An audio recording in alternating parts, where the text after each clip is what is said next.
Hello, everybody, and welcome back to the Chilluminati podcast, episode 314. As always, I'm one of your hosts, Mike Martin, joined today by my two friends who I saw in the flesh just days ago. You saw our flesh. I saw your flesh. You glimpsed my flesh. I as glistened I was in the walking moonlight. through the hallway. He saw it like a malnourished walrus with no hair walking past him in the night. I'm like the malnourished rat in the background. Mathis is such an interesting roommate. I get the sense that he like gets up to things in the night. Like I get the sense that he like does little expeditions and Dude, and if studies. one night you heard a loud noise, it's literally because I forgot that there was an end table near the TV and my legs under it, and I moved my legs quick and it just went wham and just knocked over everything. I actually didn't hear that. I actually had no like sounds to give it away. I just the way that you operate, I just get the sense that you like once the door closes, that's like your domain in there and you're free. And I would sure. It's night. It's that like I think that like what do they call it? Revenge bedtime sitch, like where like everybody goes to bed. I finally feel like I can calm down and like chill. And it's been like that since I worked in restaurants because I would work till like close till like 1 a.m. And so getting home at 1 a.m. when everybody's asleep was like the only time I had, especially if I worked like a double on a Saturday. Yeah, late nights. That's the time that I work on Chilluminati podcast. I mean, exactly. Yeah. Late nights that's become the like feeling that I'm after all the time on Chilluminati is the revenge bedtime. Like that's what we're here for. Pleasure, we're gonna enable the ecstasy of revenge bedtime. The ecstasy of revenge bedtime. Jesse, why are you shaking your head? There's no like you've never done like in my mind, you really are up to like gnomish goofery at night. I wish. Like what? Like what? Like running down to the street to like get a little delivery. That's what I'm saying. Like you're going out, you're like stealing a little dead drop action. Yeah. You're like people got something in their front yard and you're taking it just cause. I feel like you would be massively disappointed with my nighttime activities. I don't believe that for a minute. I go outside. When I'm home, I go outside and I look at the stars a lot. And I had a neighbor actually ask me if I was okay the other day because I was just in my front lawn. I'm just out looking. Yeah, just looking to see if I see anything. Stargazing. Yeah. No, I don't want to disturb Alex or anybody there as well, so I don't like leave the room for the most part. No, exactly. Nighttime. When I'm at that time of night, I'm like, I wonder if there's any like cartoons or television shows from 1970 to 1989 that I've never heard of before that I want to watch a 3-hour documentary about. Yeah, I don't know why that's what happens, but that's what happens. That's kind of what happened with me when you were like put on the Hamilton's Pharmacopoeia thing, and then you were like, well, I got to go to bed after this, and then like 2.5 hours later, you're like, well, I got to finish it. It's a good show. Hamilton's it was very good. Is a great little show that was on Vice. It's about a guy who like does Anthony Bourdain but drugs, hard like psychedelic drugs. And he's like a chemist level intelligence to like what they fucking do. He's like the right guy to be doing it. Yeah. Guys, are you guys ready for one more? No. Yes. Yeah. Well, you think you are, but you're not. No, I'm just kidding. Guys, welcome back to LA Month here on the show, as it's been now for over a month. And what a month it's been so far. Realize, right? Yeah, it's September now. What happened to us? Yeah, it's been a long LA month. We're almost done with LA Month. There's been all kinds of guests and surprises. Our first ever listener call-in show happened last week, which was really fun. Shout outs to everybody who was there. Shout outs to Let's Get Haunted. Shout outs to Spooky Foodie. I heard like half of you. That was pretty good. Yeah, you did pretty good. Shout outs to Dean for fixing the audio afterward. Shout outs to Dean for making that shit listenable. I feel so bad. There was a moment where I could no longer hear the audio. So whenever you guys said anything, I go, yeah. Oh, definitely, man. Yeah. That's just called being trying. Yeah, see, that's just called being a professional. From the audience's really like, thank you. Whenever you said thank you, I go, thank you. That's from the audience's perspective, it was flawless. We also had a merch drop. Buy your top secret Chilluminati stickers from Dory's Doodles now, by the way. It's so sick. The packaging for it is super sick. Head over to theyeti.com/Chilluminati. It's all that and more. Cool. You can get a link to it if you click shop at ChilluminatiPod.fm. Also, it's a little easier to remember. But the surprises are not yet over. First of all, if you haven't yet, head over to our subreddit, r/ChilluminatiPod, which has been popping off lately with a bunch of lively activity. Lots of fun listener stories have been going crazy. People have been interacting with the concept of LA Month. While you're there, I invite you to check out our all-new official Chilluminati LA Month playlist, which was inspired by a post from user Don't Steal. We're going to pin that on the community highlights to go up with the to go up with the episode, so that'll be up. It features a list of tracks curated by myself, which not only sound great in order, but also have some sort of connection to Los Angeles, and even further, the great tapestry of mystery that we're weaving here this month. So you'll see some famous names and faces from our stories in the playlist. And second, I mentioned him briefly in the LA Listener Story episode we did with Brett from Super Beard Bros, who I've been doing a show with forever and ever and ever. But our final guest for LA Month, for the final true episode of LA Month, is Kurt Maloney from Dropout. He's going to be here next week. So that's another little surprise announcement for LA Week. So get ready for one last woohoo for the Pullman and a good chill time with one of my funniest and oldest friends coming up. But that's next week. For now, we bring ultimate closure, perhaps, and a baton pass, if you will, to what's next, with a mushy little episode about a bunch of stuff that sounds absolutely insane, but in an almost even more absolutely insane way. I'm looking at you, skeptics. It really mostly isn't. It's mostly just true. It's just the conclusions that are hard to stomach. Now, yes, as I hinted at the end of Manson Part 2, this is a secret backdoor third episode in the Manson trilogy, but I would say it is only Manson 3 in so much as you should really go listen to the first 2 Manson episodes before listening to this one. Otherwise, you don't really get the context.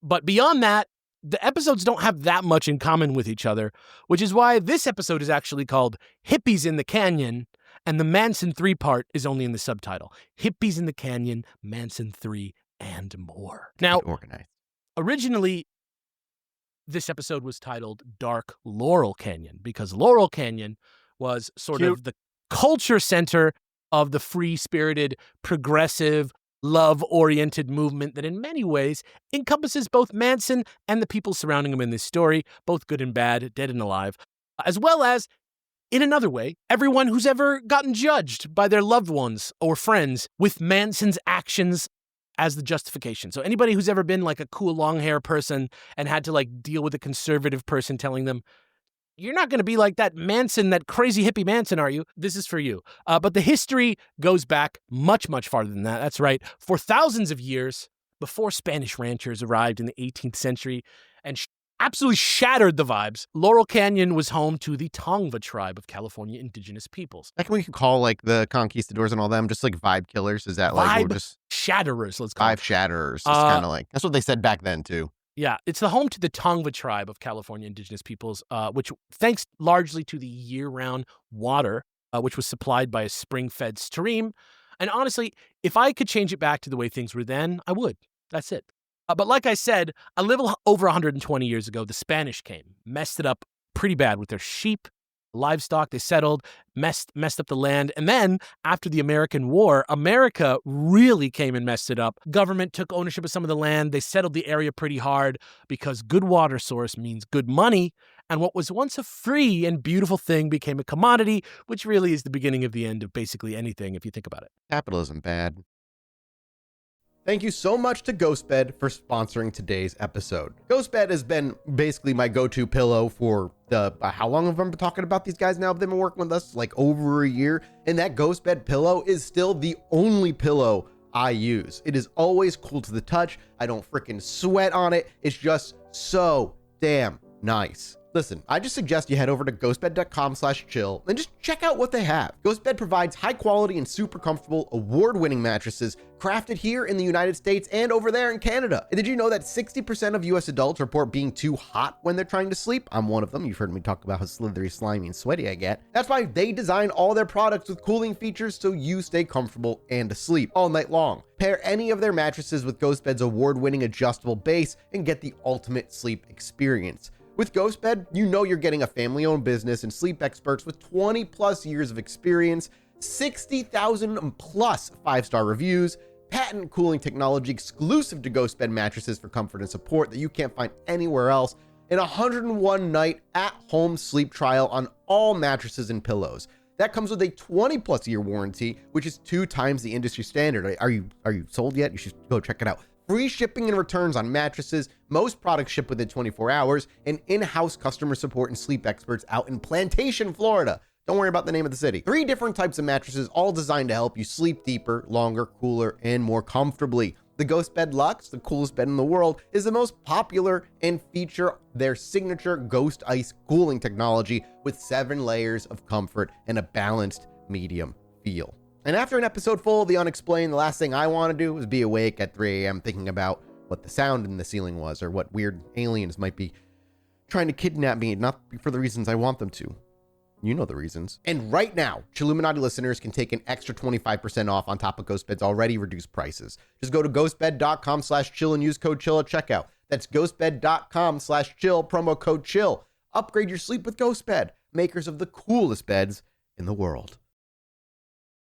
This was basically the vibes at that time, and people just went up the canyon on like a mule or like walked or whatever for like 50 years until 1907, when the 82-mile road that eventually became Laurel Canyon Boulevard was built out of dirt, and which split off away from the main artery at Lookout Mountain Road, where another fork went up off to the Lookout Mountain summit. And a year later, the area was purchased by Lookout Mountain Park and Water Company, and it was marketed almost like mountain vacation homes like Big Bear or Lake Arrowhead or something like that, since at the time, LA as we knew it wasn't really like a huge fucking city yet, and there was a lot more like low-key, quaint vibes going on up there. It's still pretty nice up there. It's just like literally touching city on all sides.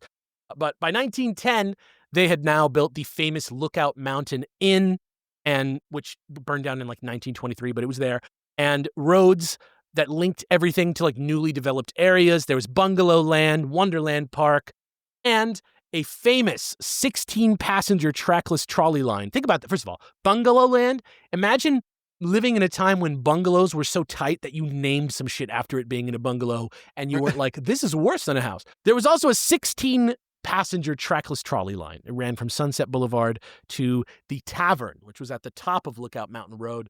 And it ran until it wasn't really needed anymore in 1924, like I said, because the inn burned down the previous year. And like the city was coming. Like at that point, there was a lot more roads and ways to get around. So you didn't really need a 16-man trolley line to get up the mountain. And speaking of the Tavern, it was built in 1915 and eventually became rather famous if you're like a rock historian as the like log cabin. It's called the Log Cabin. It's a mansion with a huge like front room like a tavern at 2401 Laurel Canyon Boulevard. I think it's an empty lot now because it burned down in the 80s.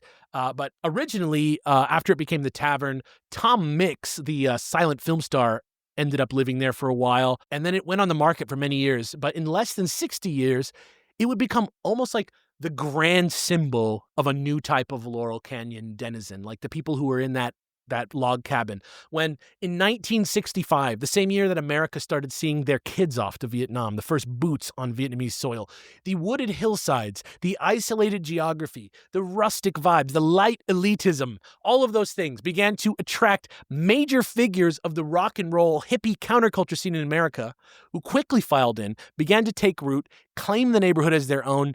And like I say, they drew hippies in. It's almost like they drew people in and then the hippies came. The hippies started like coming out of the canyon. Like it's almost like the home turf of the hippie. It provided like a visual look, like a fashion look and an aesthetic for the death of the beautiful, disgusting cultural construct known as Pax Americana or American Tansha, depending on how you want to look at it. Of course, they didn't know that when it started, which explains why Mr. Tambourine Man, which is not a Bob Dylan song in this case, but also the debut album of The Byrds, which kind of served the loyal. It was like the Laurel Canyon calling card was this album, Mr. Tambourine Man by The Byrds, produced by Terry Melcher, by the way. And from there, releases from bands like Mamas and the Papas, Love, Frank Zappa and the Mothers of Invention, Buffalo Springfield, The Doors, folk stars like Joni Mitchell, Linda Ronstadt type people, all those people, it broadened the scope of the sound, made it go from something like kind of happy and light, it's a small world type stuff, to more, it could go to dark places, it could go to psychedelic places, it could go to philosophical places, it could go to heavier places than rock music had gone before, really. And of course, as we've seen again and again with this type of attention comes legend, comes history, comes intrigue, comes confusion, and that, coupled with an oddly ominous sort of mystical aesthetic is why Laurel Canyon is still so famous today, so visitable today, so interesting today. You can still go there now. You can go to the Canyon Country Store, which is like a really kind of neat place out of time, and it feels very similar probably to the way that it felt back then. There's not a lot of visual cues that make you feel like you're in the modern day besides the cars. Mm. It's pretty cool. Go get a soda, go buy a bottle of wine. They have an amazing wine nice. program up there. But also, the reason I changed the title to Hippies of the Canyons with an S is that technically the Tate House, which we have discussed very much, where the murders went down, it wasn't even in Laurel Canyon. It was in Benedict Canyon, which, just like Runyon Canyon or Nichols Canyon or Franklin Canyon or Beechwood Canyon, they're all sort of like next to each other in one kind of big sort of geographically complicated area right above Hollywood, right? It's like the canyons, if you want to call it that. But hey, just like everything else in these stories, don't let a little factual discrepancy stop you. Come on. And anyway, my point when is... has that stopped anything we've ever done? Right. Never, and not once. yeah, exactly. My point is, Laurel Canyon was also the name of a scene. It's like a trigger word that people understand what it means. That is a scene that is based around that area, but which to this day probably extends around the whole planet, depending on who you are, what you listen to, what you do, how you live your life. And without a doubt, everyone that we've been discussing in our larger LA Month narrative have all definitely touched or been a part of the Laurel Canyon scene in some form. So I still feel like calling this scene Laurel Canyon, even though Cielo Drive is in Benedict Canyon, is fine. Which is why when I first found the book Weird Scenes Inside the Canyon by David McGowan, which will be linked in the show notes, by the way, I was really excited because it seemed like a nice little grab bag collection of weird stories. All of them are different, all strange in their own way. It has the vibe of like that guy who's old and has a guitar and plays in the bar and like knows all this stuff and like has like one story that connects him to like some rock and roll star. It's like that guy like told you a bunch of stories about Laurel Canyon. It's a really good kind of vibe. But the one thing that ties them all together, of course, all these weird things, they take place in the canyon. And I thought it was going to be like a great sort of like repository for all these sort of like other big stories. But, I only really got like half of what I expected because, yes, there are a lot of different strange ideas floating around in that book. They all definitely take place in and around Laurel Canyon for the most part, but nothing ever really amounts to anything completely focused. There's not really conclusions in the book. It kind of just gives you the info and then goes. And in fact, McGowan even kind of like addresses this at one point himself in the book saying, quote, "The question that naturally arises here, I suppose, is this. What do you suppose the odds are that all of that just came together purely by chance? When early installments of this story were posted online, I received a fair amount of negative feedback. Among other things, I was accused of inferring, quote, guilt by association and of engaging in, quote, character assassination. One rather strident respondent complained that it was unfair to take a few isolated facts about an individual and use them to paint a sinister picture. To some extent, these are valid complaints. And yes, it is fairly easy to gather together a few different isolated facts and use them to paint a much different portrait of these artists and pen an impassioned defense of any of them. But what I ask is that you try to stand back and take in the big picture and then ask yourself the following question. Exactly how many coincidences does it take to make a conspiracy?" And that's kind of the question that I'm asking you too. And I don't want to just totally break the fourth wall here because I rarely do that on this show. But it's this quote here that kind of inspired me in the first place to use the notorious time slice convention in the first place, right? Like, probably you guys both kind of feel this when you guys write episode outlines too, but just for the listener who maybe doesn't do this kind of research that often, at some point, when you read tons and tons of different stuff all about the same thing, and they don't really cancel each other out, but they don't really completely match with each other either, you start to realize that with all the contradictions and different opinions and strange inconsistencies, it really starts to seem silly that a single piece of anything, any single written piece, could contain the entirety of something that is in reality so chaotic and still alive. Things are still, people who are there are still deciding. You go to these like Facebook comments and stuff that you see or Reddit threads that you'll find about books and things like that. And you'll see people in there in the comment section like, hey, I was like living in this apartment building while this was going down. Here's how I feel. And like the story is just always, it's still happening. That's the point. The point is somehow the story will always still be happening, at least for a while. At some point, these types of things, whether it be like, the Manson stuff, true crime, there's a certain line where it seems to cross into the public, like greater thought, like greater mind, very much into the public consciousness. Yes. And from that point on, like there will always be new people who've never heard of it before as they grow up. And it's such a big thing. And it's grown into this, like you said, chaotic own mass, its own living thing that it forever has like, it's evergreen to be fed on. And the further into history it gets, the more mythical and mystical things start to get for people. Exactly. It's like, so even now with like, you know, being like a middle-aged guy and hearing a lot younger Gen Z talk about shit that like they weren't around for in a way that's almost versus the cowboy times for us. Yeah, like exactly. So much more fantastical, the Cowboys. And even back then, like this was a kind of a weird, like Manson was like a weird mystical, like not in a good way, but like this kind of like there was so much less media. The idea of hippies for like a weird square in middle America, it's like impossible to imagine that there's like a guy, dude. It's like everybody was straight-laced. Everybody looked like Stepford. And so stuff like that really like fucked the world up. Like America thought they were America came out of the war like with extra money to spend, extra vibes, lots of political power. And they thought, well, this is how our life should be. The best Nazis. Yeah. That's what we came out of the war with. Operation Paperclip. Yeah, you're not wrong. Yeah, just crazy. I don't want to lock that into this point that I'm making. Thank you so much to today's sponsor, ZocDoc. And hey, you remember that doctor's appointment you were supposed to make a while ago? I'm looking at you. I see you. You're looking around thinking I'm not talking to you, but I am. You know, the one you were supposed to book. But you got sidetracked or completely forgot about it till now. You know, excuses. Don't tell me you forgot about that overdue annual checkup that's been, 3 years in the making now, Mark? So why not just book it today? ZocDoc makes it easy to find the right doctor right now, and it's all online. You'll probably be able to book an appointment before the end of the ad. And I don't know about you guys, but like my social media feed, whenever I decide to, dare march into that doom scroll world, is also filled with just a bajillion different health trends. I don't know. Can cottage cheese be an entire nutrition plan? I don't know. I just say I'm giving the algorithm a rest. Turn to the, real life healthcare professionals who can help you meet your health goals. And with ZocDoc, it's easy. You can find doctors that are right for you and instantly book an appointment. ZocDoc is a free app and website where you can search and compare high quality in-network doctors and click to instantly book an appointment.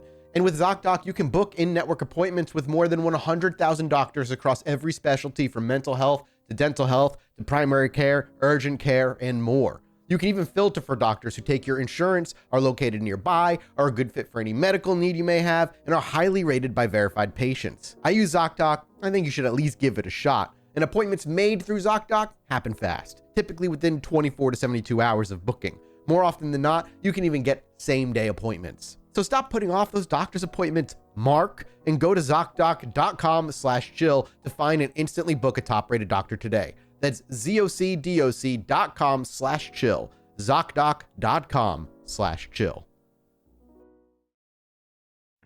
And look. I realize that some of you out there did not love the time slice conceit. I didn't even ask you guys what you thought of it because you guys don't get a choice. But of course, it's not the way I'm going to do episodes going forward, right? It's more a narrative quirk that I invented for this Manson story to prove a specific point, right? But the point is, to answer a question I keep asking you guys, no, I don't think that writing about something can change reality. I've been asking it a lot. I don't think that writing something can change reality. But just as reality is different for everyone and a unique version exists within us all, I do think that words still work. I think it's the reading of stuff that can change your reality. I think when you read stuff, you reset your understanding of something if there's new information, right? You literally change your own reality. That's the hope anyway, is like that people read something new and they're like, oh, maybe I should change my mind about because this. You're then being convinced of it yourself. You're actually deciding to believe it. And you yourself is the only person who can decide what's real for you anyway in the end, right? Like there's always this wall of inside and outside. So I think less focus on the reading, less focus on the writing, more focus on the reading. So by telling you things that did happen in the time slice format, instead of telling you exactly what it all means, right? It's like writing of every version of the story at once in everybody's head, letting them make what they want to make out of the facts. And instead of laying out what exact truth to believe, you have the freedom out there to draw your own conclusions about what every single little piece of information means. And I know what I think happened, right? I know what I think happened, but I'm not going to come down on a conclusion because I don't think it makes sense. If a common understanding of the story forms on its own, because the facts that I put out there are so obviously telling us one story. That's cool, but that's not me doing that. That's like the circle of life. That's reading and writing, doing what it needs to do. People decide whether it's real or not, or, like something like what happens during a thing that nobody was there for, but somehow there's like an official version of it. That just happens from people reading stuff, right? Like somehow people think they know what happened in the Manson house, even though all we have is what Susan Atkins said happened later when she was on drugs. You know what I mean? Like, or, whatever. There's a million different accounts and they're all a little different. We don't even know whose fucking glasses those were that they found. They found a pair of glasses that they have no idea who it is. They're on the ground. Nobody, they don't belong to anybody. That's so fucking crazy to me. And the ways writing comes into this process are still mysterious and inscrutable. And just as I always kind of suspected, writers themselves might not be all that important in the end, though, of course they are. And yes, obviously, speaking of writing, I also read a bunch of shit and listened to a couple podcasts making this show, including Weird Scenes in the Canyon by Dave McGowan, Helter Skelter by Vincent Bugliosi, Chaos by Tom O'Neill, the films based on both of those Manson books, and the You Must Remember This Season 4 series, Charles Manson's Hollywood. There are many more links than that in the description as well, but I'm combining what I believe to be the most true version of what happened out of these various versions, and then I will frame them with authentic glimpses into a mostly chronological timeline, though honestly, the machine is a poet, so sometimes there's a glitch, and there might be some reasonable license taken to engage you or to resonate some themes with you. I didn't do that much this time. This one's just more about how everything's all over the place. So yeah. To give you an idea of what's going on today on the episode, we're going to do a couple little dives off into the mysteries of Laurel Canyon, which I just told you about, just like we've been doing with the time slices, but with a slightly leaner, more arcadey feel, if you will. We're going to be finishing the story of Manson also in its entirety, as I intend to tell it. And hopefully, by the end, your curiosity has been sated. You'll glimpse some sort of divine order to all these concepts we keep throwing your way. Your sense of wonder for the world will be topped up. And we're only one topic away from LA Month's fabulous and wonderful end, which will be a nice little chaos magical bow on top of a full season or two of slightly related and yet uniquely interesting topics. I was just talking to Mathis about that earlier, that somehow we ended up writing like an essay about like personal willpower in our, like from American folk magic to next week, or actually probably till after that, a couple weeks after that. I must stress, I just want to put this out there in the ether. And I mean this from the bottom of my heart. I hate chaos magic.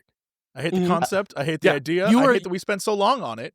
I do not like it. Semi-up. You don't even get it. You really don't even get it. And that's okay. I get it. I don't think you do. It sounds like there's no reason to hate it. Anything can be chaos magic, which means nothing is chaos magic because it's a dumb concept. That's like saying everything could be math, so nothing is math. It doesn't even make fucking sense what you're saying. But it does make sense. This is a listener beware math right now. Math is a real thing. Chaos magic is, that's chaos magic. No, that's chaos magic. Yeah, math is a real thing, right? This is a listener beware now. Right at the top. Right at the top, I'm giving you a listener. Usually I'm the one fighting back, but I don't like. I'm just enjoying. I'm just gonna stay quiet. I can't enjoy. It goes against everything I believe. I gotta say one last time for the people in the back. It's true for almost every episode that we do here, and in fact, it is exactly the thing that makes a mystery in the first place. But just so that we're all clear, hear me when I say this. This story that I'm about to tell you today only really has an ending in your own imagination. Not even the book, Chaos by Tom O'Neill, has a nice, clean ending. So don't ask me to spoon feed you an ending just because you feel like you should get one. There isn't one. It would be irresponsible to the complexity of the truth for me to do so. And if you're still not happy, tell you what, go get an AI, have it read you Wikipedia, you're a loser. When you have your own cool podcast script, when you have your own cool podcast scripts to write, you can go make yours boring. I won't even stop you. And in fact, I don't even know you. And this is all just a courtesy. I wrote this script days ago in the middle of the night by myself in my underwear. Even real. Alex no, I'm not. That's true. I'm like You're math, right. dude. I'm a concept. I'm just like math. Today, I'm just reading you a script. I wrote it earlier. A warning, this show contains generous graphic descriptions of consensual sex, both group and solo, various dangerous as well as less dangerous drugs, some seriously violent crimes against both humans and animals, including murder, kidnapping, multiple incidences of sexual assault. And if you're listening to the show and there's kids in the room, I'm just sorry. I'm just sorry. That seems like a lot of work in this world that we live in today to have kids. Just do whatever you need to do. I don't care what happens to the kids. You earned it. Just do whatever you need to do. And also on top of that, we're also going to be making jokes. Happening? We're going to be making jokes about what's going on right now. I don't either. I feel like he's spiraling like on his own. What are you This is like a Mathis episode. It's wild. This is just information. Yeah. It's a lot. It's a lot. It's a hell of an intro. We're going to be making jokes about dark stuff. Even worse, some of it's probably going to be factually wrong, even though I promise I tried my goddamn best to do a good job. I'm just a video game YouTuber, comedian, game show host who likes to be mysterious online. Please don't judge me like you would an expert. That's like saying milk would be a good wine. No, it wouldn't, you idiot. That's disgusting. Anyway, this first Laurel Canyon segment is called Meet the Parents, where we meet the parents of some of Laurel Canyon's most famous stars, starting with Jim Morrison. Jim Morrison, mysterious lizard king. You probably know who this is. He's the lizard king. Lead singer of The Doors. Turns out he has a bizarre family secret. And though the book just boldly goes so far as to say it likely did have an effect on his meteoric rise and his mysterious death without explaining how that's possible, I will simply say that it is both unexpected and remarkable to realize that though he often lied in interviews and said that his parents were dead, Jim Morrison, the Doors guy, his actual father is Admiral George Stephen Morrison, who was in command of his flagship, the USS Bonhomme Richard, on August 4th, 1964, when the U.S. military falsely claimed they were attacked in the waters of the Gulf of Tonkin by North Vietnamese forces, in a move that was used to justify further U.S. involvement in the Vietnam War. There were 2 attacks. One happened, America didn't respond, and then they decided they would have liked to have responded, so they made up another attack to react to. That was under Jim Morrison's father. Jim Morrison's father was in charge of They just want war. It's like there's no war that the government won't just keep prolonging for as long as the mystery possible. is not that the Gulf of Tonkin was it's not even a false flag. It just didn't even happen. Right. There's no mystery there. We've known that since 2003 for sure. General, what's his name, came out and said it was, there was no attack. He decades later admitted it. Morrison's dad also did classified work at the White Sands Missile Range, where they detonated the first ever atomic bomb while filming the documentary Oppenheimer. And he also went to kindergarten with someone that we'll meet in a second called Adelaide Sloatman. And he went to high school with Papa John Phillips and Mama Cass Elliott of the Mamas and the Papas. Go figure. More on Mr. Mojo Rising later. What? Okay. You know the Mamas and the Papas? Not the name, but... You said Mojo Rising's from them? No, Mojo Rising is okay. Is Mr. Jim Morrison himself. Okay.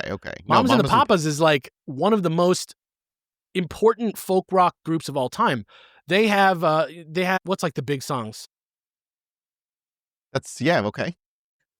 Their biggest hits are so fucking important, are they? Dude, no, do you know Mama Cass? No. Do you know Cass? No. All right. Well, I definitely know 100%. You know California Dreamin', Monday. Yeah. I think so. Yeah. Spanish I'll go listen to it Harlem. real quick. Hey, this is dedicated to the one I love. Yeah, or there's a million songs they've released. On Such a Winter's Day. You know that song. I stepped into a church. You know that song. Yeah. Take it easy. Smitty just knew I was on the call. I didn't know they also did Dream, A Little Dream of Me. I didn't know that. They did a cover. They did a cover of it. Okay. All right. I was about to say Yeah. They did a lot of stuff. So they all went to high school together. That's crazy. Now we're going to talk about Frank Zappa, number 2 on the list. Frank Zappa was a strange, freaky figure seen by many to be the father of Laurel Canyon. Like I said, after he took over the log cabin that Tom Mix used to live in, that tavern that was across, it's not there anymore, but it was this really strange house made of wood that it just became a halfway house for every single cool person ever to show up in the area. If you're from England, you're the Beatles or whatever, you show up, you go there, you're the Beach Boys, you roll in. Anybody's there at the log cabin. It was like a cultural center. He was creating his own labels there, started various versions of his band, the Mothers of Invention, while he was in the canyon. And Frank Zappa absolutely hated hippies. He fucking hated the concept of hippies, hated the idea of hippies. He preferred his signature style, which many in the canyon saw as hippie fashion, to be referred to as freak. And in fact, many have described his pro-military views and authoritarian controlling nature as anathema to the vibes of the scene that he surrounded himself with. And maybe that is because his father, Francis Zappa, was a chemical warfare specialist at the Edgewood Arsenal, which is, as you know, the home of MK Ultra, as well as Edwards Air Force Base in California, which among other very, very big things, administers Homey Airport, a.k.a. Groom Lake, a.k.a. Area 51. So that's Frank Zappa's dad was involved with all that. Also, Frank Zappa's manager, Herb Cohen, was a former U.S. Marine who supplied arms to Patrice Lumumba in the Congo in 1960. This guy's just got military connections 1961, quote, in defiance of the CIA. And also, Zappa's wife, Gail Zappa, used to be called Adelaide Sloatman, a.k.a. Jim Morrison's naval kindergarten buddy, who herself briefly worked for the Office of Naval Research and Development and also has a dad who works on classified nuclear stuff for the Navy. Of course. So that's another crazy one. Now let's go back to the mamas and the papas for a second and talk about Papa John Phillips. John Edmund Andrew Phillips, a.k.a. Papa John Phillips, not only fronted the Mamas and the Papas, co-founded the Monterey Pop Festival, and wrote the song by himself, If You're Going to San Francisco, sung phenomenally by Sean Connery in the movie The Rock. Yes. San Francisco. That song probably brought more hippies to the hate in San Francisco than any other single piece of culture. It was like a Pied Piper song that like led all of the like sad chill like teenagers to San What's Francisco. What's your Pied Piper song that no matter what happens, you could not resist? Yeah, but also Papa John Phillips was the son of U.S. Marine Corps. You gotta stop calling him Papa John Phillips because I know what you're like, doing. He like, makes I know pizza and he says Papa the John N-word. and Mama Cass. Like I get it, but you keep saying Papa John, and I'm like, yeah, the pizza that guy's so sweaty. He does coke. He says the N-word. Let's talk about Captain Claude Andrew Phillips. You had a heated gaming moment, bro. Yeah, let's talk about Captain Claude, Captain Claude Andrew Phillips. Sorry.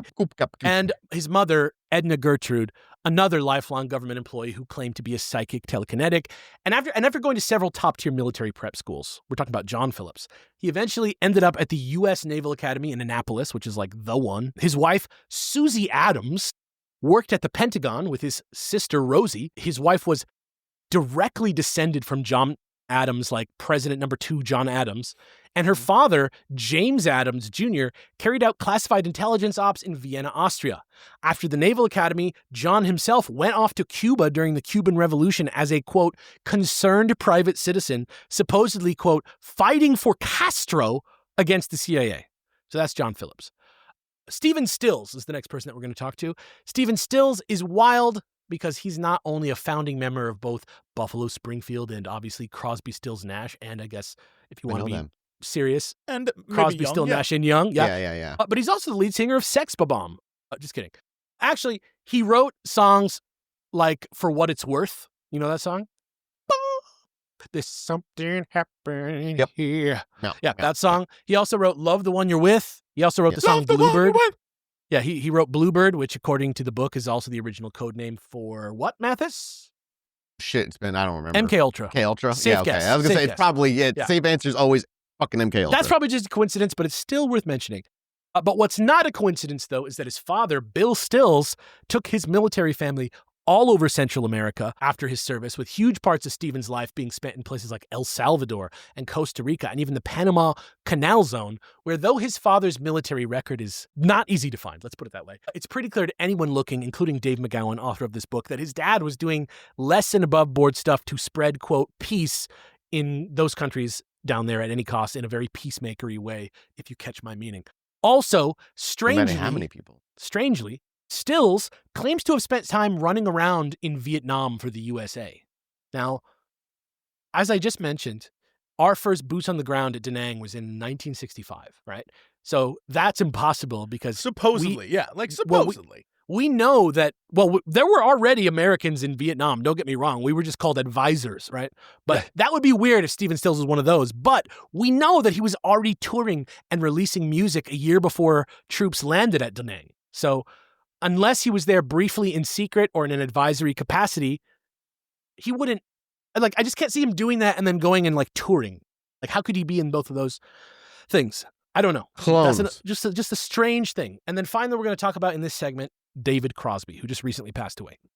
All right. As you may already know, up until his very recent death in 2023, this man had a great Twitter. David Crosby wasn't just a co-founder of the Byrds, who had 5 albums actually produced by Terry Melcher, by the way, not just the first one, and CSNY, Crosby, Stills, Nash and Young, another one in there. He was also the son of Major Floyd Delafield Crosby, the Academy Award-winning cinematographer, most famously for a bunch of Roger Corman movies, and also Major Floyd Crosby took his military family around to places like Haiti, where in 1927, at the time that he was there, it was currently also under the occupation of U.S. Marines, including Papa John Phillips's dad, Captain Claude Andrew. However, even more than just film and military connections, Cros has some serious bona fides in the world of old money, as his father was related to the extremely wealthy Van Rensselaer family, and his mother, Aleph, was actually Aleph Van Cortlandt Whitehead. And I'll let McGowan explain why that's important further, because I don't actually know that much about New York high society. Suffice it to say that the Crosby family tree includes a truly dizzying array of U.S. senators and congressmen, state senators and assemblymen, governors, mayors, judges, Supreme Court justices, Revolutionary and Civil War generals, signers of the Declaration of Independence, and members of the Continental Congress. It also includes, I should hasten to add, for those of you with a taste for such things, more than a few high-ranking Masons. Stephen Van Rensselaer III, for example, reportedly served as Grand Master of Masons for New York. I was literally about to be like, this sounds like the Masons. Yeah. And if all that isn't impressive enough, according to the New England Genealogical Society, David Van Cortlandt Crosby is also a direct descendant of Founding Fathers and Federalist Papers author Alexander Hamilton and John Jay. If there is, as many people believe, a network of elite families that has shaped national and world events for a very long time, then it is probably safe to say that David Crosby is a bloodline member of that clan, which may explain, come to think of it, why his semen seems to be in such demand in certain circles. Because, if we're being honest here, it certainly can't be due to his looks or talent, which is a fucking shitty thing to say in a book. It took for Jesse to register. I was watching Jesse's face the whole time the moment you said that. Because he said it like it meant nothing. Yeah, like he said it already before. I feel like we're skipping over a truly insane statement. Well, this isn't the first time that you're going to go some crazy that we're going to this. Well, this is the first time. We're not going to talk about the fact that somewhere someone wants Crosby semen. This isn't the last time today that we'll talk about how getting semen and actually becoming a descendant of a wealthy billionaire family, could actually get you in there. We're going to talk about. Okay, can I just say once again it is so fucking obvious. We've never left feudalism ever. We just fucking renamed shit from like barons and dukes to CEOs and board members, and people are still trying to bloodline their way into generational wealth and power. And it works. Like you would in Crusader Kings 3, looking to take the king's throne from a fucking cousin. And it works. That shit is we still live in it. We're just not merchants anymore. We're entertainers. Middle class is just the merchant class. It's fucked. We still live in the shit. We're court jesters. Let's be real. Yeah, that's exactly what we are. We don't even make the bread. We're like, look at me, my lord. Right. Yeah. Point is, if America had royalty, then David Crosby would be like a duke or a prince or something. Rothschild, are they like in there? Yeah, we'll talk about the Rothschilds in a minute, actually. All right. So that's our segment, Unexpected Parents. I know it doesn't seem like any of it's really related to anything else in the story yet, but before you write it off, consider this other quote from McGowan about it, which I thought was pretty interesting. Also, shout out to our Mason listeners. I know we have a few. If you want to send me the secrets of all your shit, just let me know. I want a cookie recipe from the Masons. I don't want anything unless you're a 33rd degree Mason, in which case we could be friends. Yeah. Best friends. Let's suppose, this is a quote from McGowan. Like a 5th degree? Like, dude, I could be a 5th degree Mason. Yeah, that's like a black belt, bro. Here's a quote from McGowan about this whole situation with the parents. Let's suppose, hypothetically speaking, that you happen to be Jim Morrison and have recently arrived in Laurel Canyon and now find yourself fronting a band that is on the verge of taking the country by storm. Just a mile or so down Laurel Canyon Boulevard from you lives another guy who also recently arrived in Laurel Canyon and who also happens to front a band on the verge of stardom. He happens to be married to a girl that you attended kindergarten with, and her dad, like yours, was involved in atomic weapons research and testing. Her husband's dad, meanwhile, is involved in another type of WMD research, chemical warfare. This other guy's business partner is a spooky ex-Marine who just happens to have a cousin who, bizarrely enough, also fronts a rock band on the verge of superstardom. And this third rock star on the rise also happens to live in Laurel Canyon, just a mile or two from your house. Just down a couple of other streets, also within walking distance of your home, live two other kids who, wouldn't you know it, also happen to front a rock and roll band that's new. These two kids happen to attend the same school as you in Alexandria, Virginia, that you attended, and one of them also attended Annapolis, just like your dad did, and just like your kindergarten friend's dad did. Though almost all of you hail from the Washington, D.C. area, you now find yourselves on the opposite side of the country in an isolated canyon high above the city of Los Angeles, where you are all clustered around a secret military installation, which we'll talk about in a minute. Given his background in research on atomic weapons, your father is probably familiar to some extent with the existence and operations of Lookout Mountain Laboratory, as is the father of your kindergarten friend. The question that naturally arises here, I suppose, is this. What do you suppose the odds are that all of that just came together purely by chance? And I'm going to come back to Lookout Mountain Laboratory a little later in the episode, so there's more to say about that. But it's something worth thinking about, right?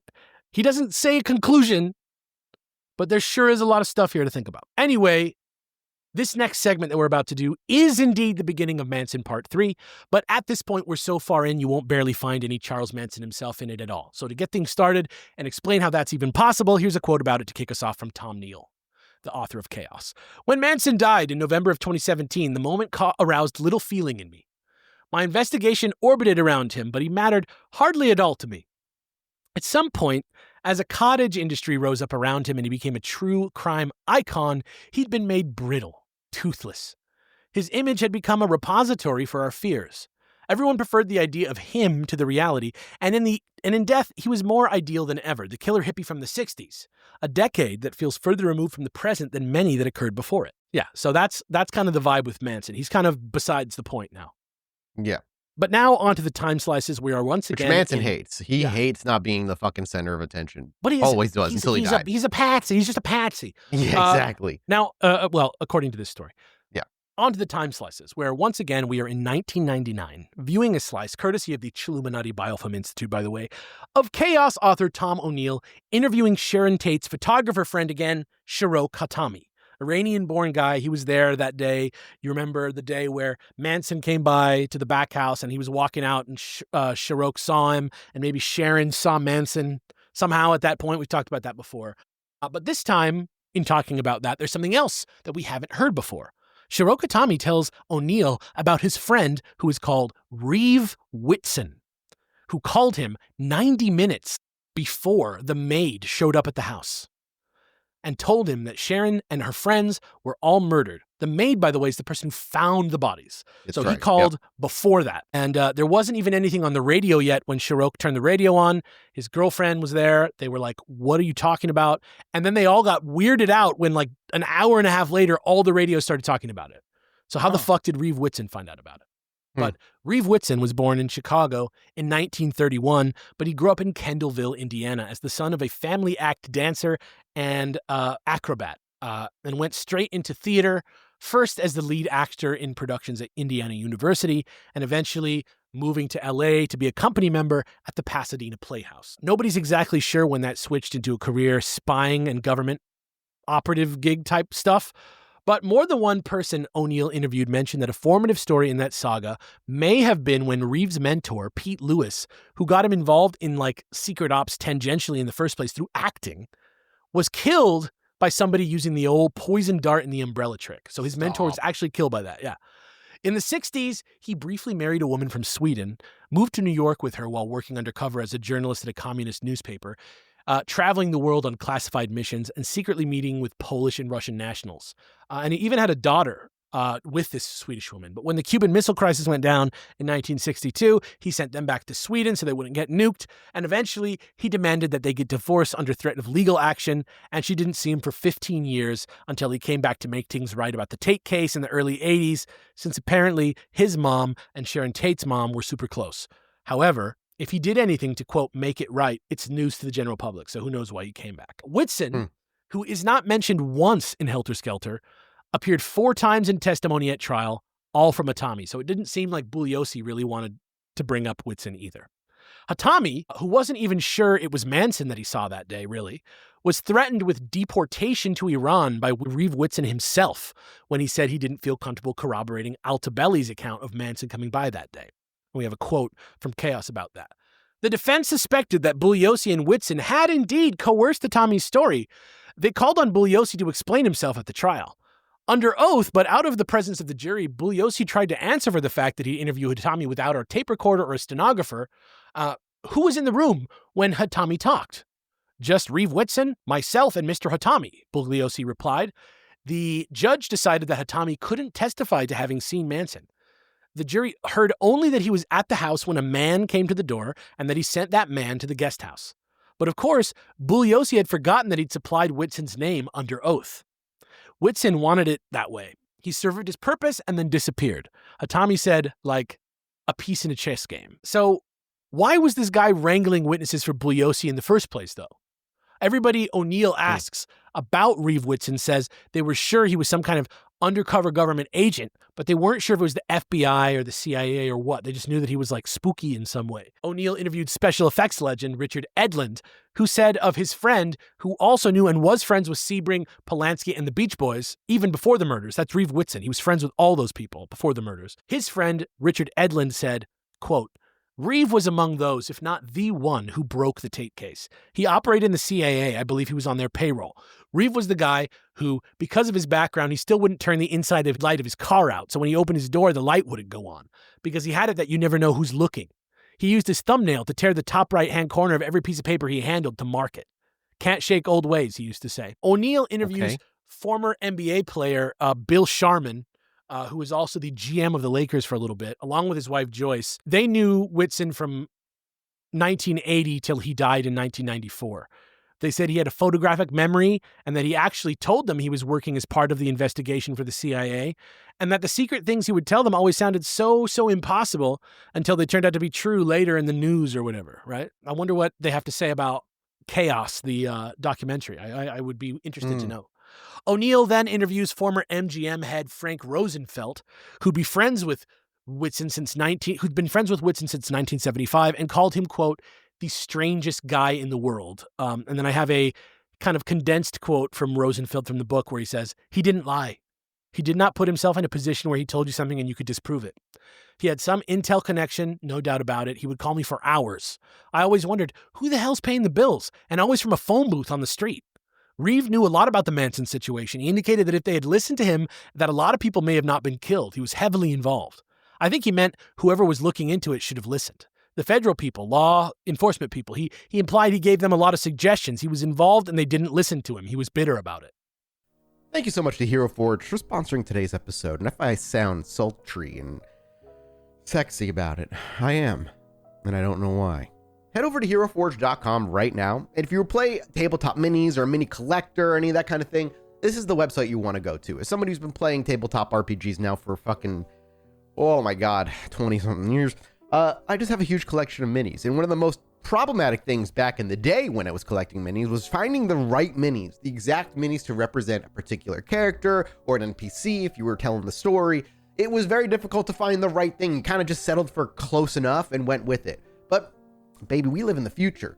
And while the world may be falling apart, your fantasy one doesn't. If you head over to HeroForge.com right now, you can customize your minis with hundreds and thousands of combination options and have premium plastic, colored plastic, gray plastic, bronzing, all kinds of stuff, mini statuettes, minis for your thing. And if you have a 3D printer at home and you don't want to like buy the full figure, you can buy the file to then print the mini at home for way cheaper, and you can still do all this stuff at HeroForge. Listen, you can go over to HeroForge right now and actually just for free mock up a mini. See if you can get something that you like. If you want it, check out what they can do. Like, it's all there for you to use as a free tool just to kind of visualize things. And I don't know of a company that would do that unless they're super confident in their product. And as somebody who's gotten a load of stuff from HeroForge now, not only just from working with them, but having used them for years, I think you're going to be pleased. So head over to HeroForge.com right now, and on checkout, use code CHILL, get a little off on your purchase, and you support the podcast. Thank you again to HeroForge.com for checking, and thank you again to HeroForge for sponsoring today's episode. I love you. This was because, according to one of his closest friends since the mid-'80s, lawyer Neil Cummings, Whitson was a serious customer with training in how to kill, and at the time of the murders, he had the Tate house under surveillance, and that he probably, quote, knew more than anyone else. And according to O'Neill, this hinted at the answer to a question he'd been wondering about since his investigation began, saying, quote, I was flummoxed. For a year, I'd been hearing of a rumor from people inside and outside the case that Manson had visited the Cielo house after the murders, that he'd gone back with someone unknown to rearrange the scene. This would have accounted for discrepancies in the positions of the bodies. The killers left them one way and the police found them in another. There were pools of Tate's and Sebring's blood on the front porch, splatters on the walkway and the bushes, but according to the killers, neither Tate nor Sebring had ever left the living room where they died.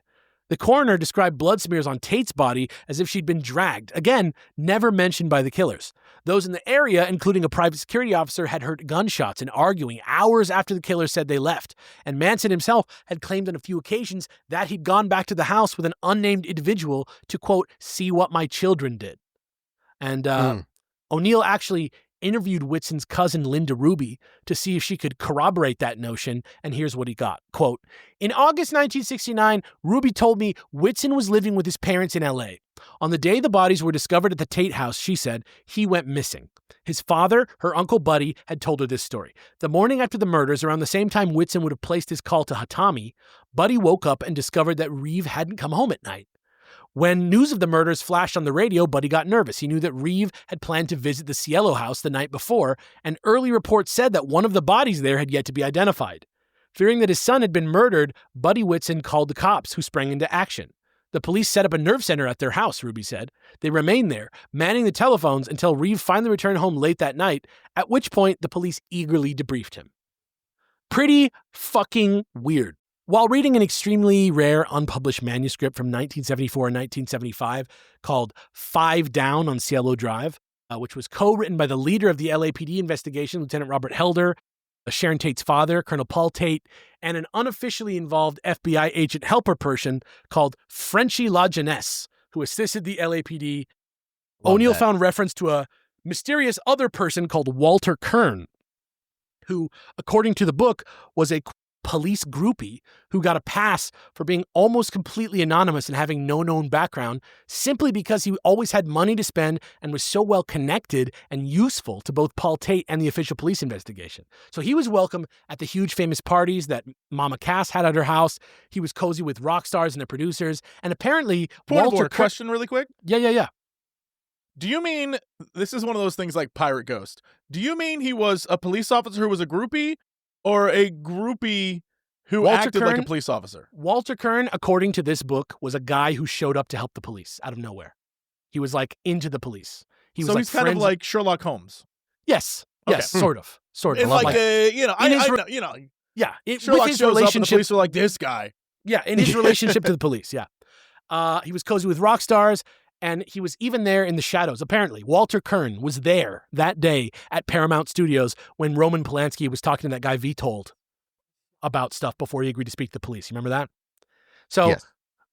However, though, according to Frenchie La Jeunesse, Tate and recurring character LAPD detective Mike McGann, who we've seen in other episodes, this Kern guy actually wasn't a guy. He was actually just Reeve Whitson, and that Walter Kern was a pseudonym given to him by the LAPD, which is a strange thing for them to do for a private citizen, especially because apparently Whitson wasn't even getting paid for his work. He was just like a Sherlock Holmes type. He was just showing up and helping, and they gave him a code name. Pretty interesting. However, when O'Neill called Paul Tate in 2000, while he admitted Whitson was his biggest helper, he balked at the idea that he could have stopped the murders from happening, refused to say who Whitson was working for, and angrily ended the call when O'Neill rather indelicately invoked the memory of the victims without remembering who he was talking to. He basically said, come on, out of respect for the victims. And he was like, me? Paul Tate? Respect for the victims? Fuck you. My daughter died, you bitch. Yeah, Yeah. So that's what happened with that. But he wouldn't say who Whitson was working for, wouldn't say anything about Whitson, really. After the murders, Whitson had been involved in everything from German steel to the production of the child safety cap on pill bottles to starting the Miss Universe pageant to building a train from Vegas to Pasadena to developing a fucking Brigadoon theme park in Scotland. But all these things seemingly fell through on his side. He was never given credit for any of those things. I don't think they made the Brigadoon theme park. Yet he always had money. He always paid with stacks of cash that he kept in the freezer. And in the end of his life, he was bitter, poor, or even as the book says, quote, rueful. And he died in a hospital at 63, citing everything from a spider bite to lymphoma as the cause of death, and leaving behind a medical debt to the tune of $500,000. Yikes. According to his daughter, Lisa, the Swedish girl, though things weren't exactly as they may have seemed at the end, saying, quote, I think he committed suicide. His greatest fear was to be a vegetable. So that's what she said. And then according to O'Neill, he says, quote, At a certain point, I felt like I'd learned everything I could about him without tapping official resources. I'd attempted to find his tax records and asked reporters with stronger connections at Langley if they could look him up. They never found anything. FOIAs to the FBI, the Secret Service, the DEA, the ATF, the IRS, and the military all got responses that said they'd had nothing to do with him. It was only the CIA that gave me the, quote, neither confirm nor deny response. And later, responding to my appeal, it wrote that Whitson had, quote, no open or officially acknowledged relationship with the Central Intelligence Agency. Isn't that interesting? One Weird guy shit. with all those deaths on his shoulders, with the knowledge that he could have stopped it if he wanted to, but he didn't. Boggles the mind. But now, speaking of death, we're going to take a break from Manson's circle, now that you know about Reeve Whitson, and circle back to flesh out the Laurel Canyon scene at large a little more. So let's take a glimpse at some other notorious local deaths in the area to see if what happened at Cielo Drive that night feels more like a wild fluke or just another day in one of the most celebrity murder-dense areas in modern civilization, with a segment that we're calling 5 More Facts About Laurel Canyon, Death in the Canyon. We're going to start with George Reeves. George Reeves was the original nationally famous screen Superman. Yeah. The old school one, who got the role after being discharged from the military after World War II and doing a few small roles. He was in Gone with the Wind as one of the suitors from the beginning. You've probably seen him in that, but that was before the war. But when he got out, he was doing odd acting jobs, digging ditches on the side. He was offered the role for the TV show Adventures of Superman in June of 1951, and he was really, really hesitant about it, but he accepted it, even though he was sure he'd pigeonholed himself into stupid kiddie roles for the rest of his life, because superheroes on screen in the 50s is not the same big money that it was today. It was very hokey, child-oriented, like baby child-oriented. Little Ricky in I Love Lucy wore his Superman costume when Reeves was on. And the entire time he did the show, he got more and more down on himself about never really being taken seriously, even as the show took him everywhere from nationally distributed government propaganda films to I Love Lucy, and test audiences couldn't watch him in anything else without seeing Superman on the screen. So Reeves, at the time, was having an affair with this actress, Toni Mannix, after he'd been divorced for like 8 years. Toni Mannix was also the wife of MGM general manager Eddie Mannix, but it wasn't like a secret. It was like Eddie was also fucking a bunch of chicks. So it was fine. It was not a big deal. But once he met the sexy socialite, Leonore Lemon, who was like a Batman character name, he decided that it was time to go for a wife again, and he like broke Toni. Time to go for another wife. God, Lemon. He broke Toni Mannix's heart and went for Leonore Lemon, and they got together. But then Lemon didn't realize that Reeves wasn't as rich as she thinks he might be as Superman, and slowly their relationship became a lot more about resentment and drinking than like being hot and having a good Hollywood time. So one night, late at his house after Leonore was shitting on his guitar playing in front of all his friends, he went upstairs to sleep, only coming down briefly at 1 a.m. to tell everyone to shut up. On his way back up the stairs, Leonore was talking to her friends again, joking that he went up there to shoot himself. And then she heard a small sound and said it was the drawer with the gun in it. And then she heard a loud sound and said it was the bullet. But when they went upstairs and found him 45 minutes later, he had a hole in his head and a Luger on the floor. She said she was just kidding about all that, and she didn't know he was going to kill himself. The death was ruled a suicide, but the fact that the police never checked Reeves' finger for firing residue or looked into the strange bruises he seemed to have gotten on his head and body, not to mention that the famous lawyer his mother hired to look into the case suddenly stepped down and backed off after like a few days. It leaves people feeling like this might have been a murder. Maybe it was jealous Eddie Mannix after all. Maybe Toni Mannix was sad and wanted to get back at him in her way. But while there's plenty that's been said about this death, including an entire movie about it, we'll probably never know.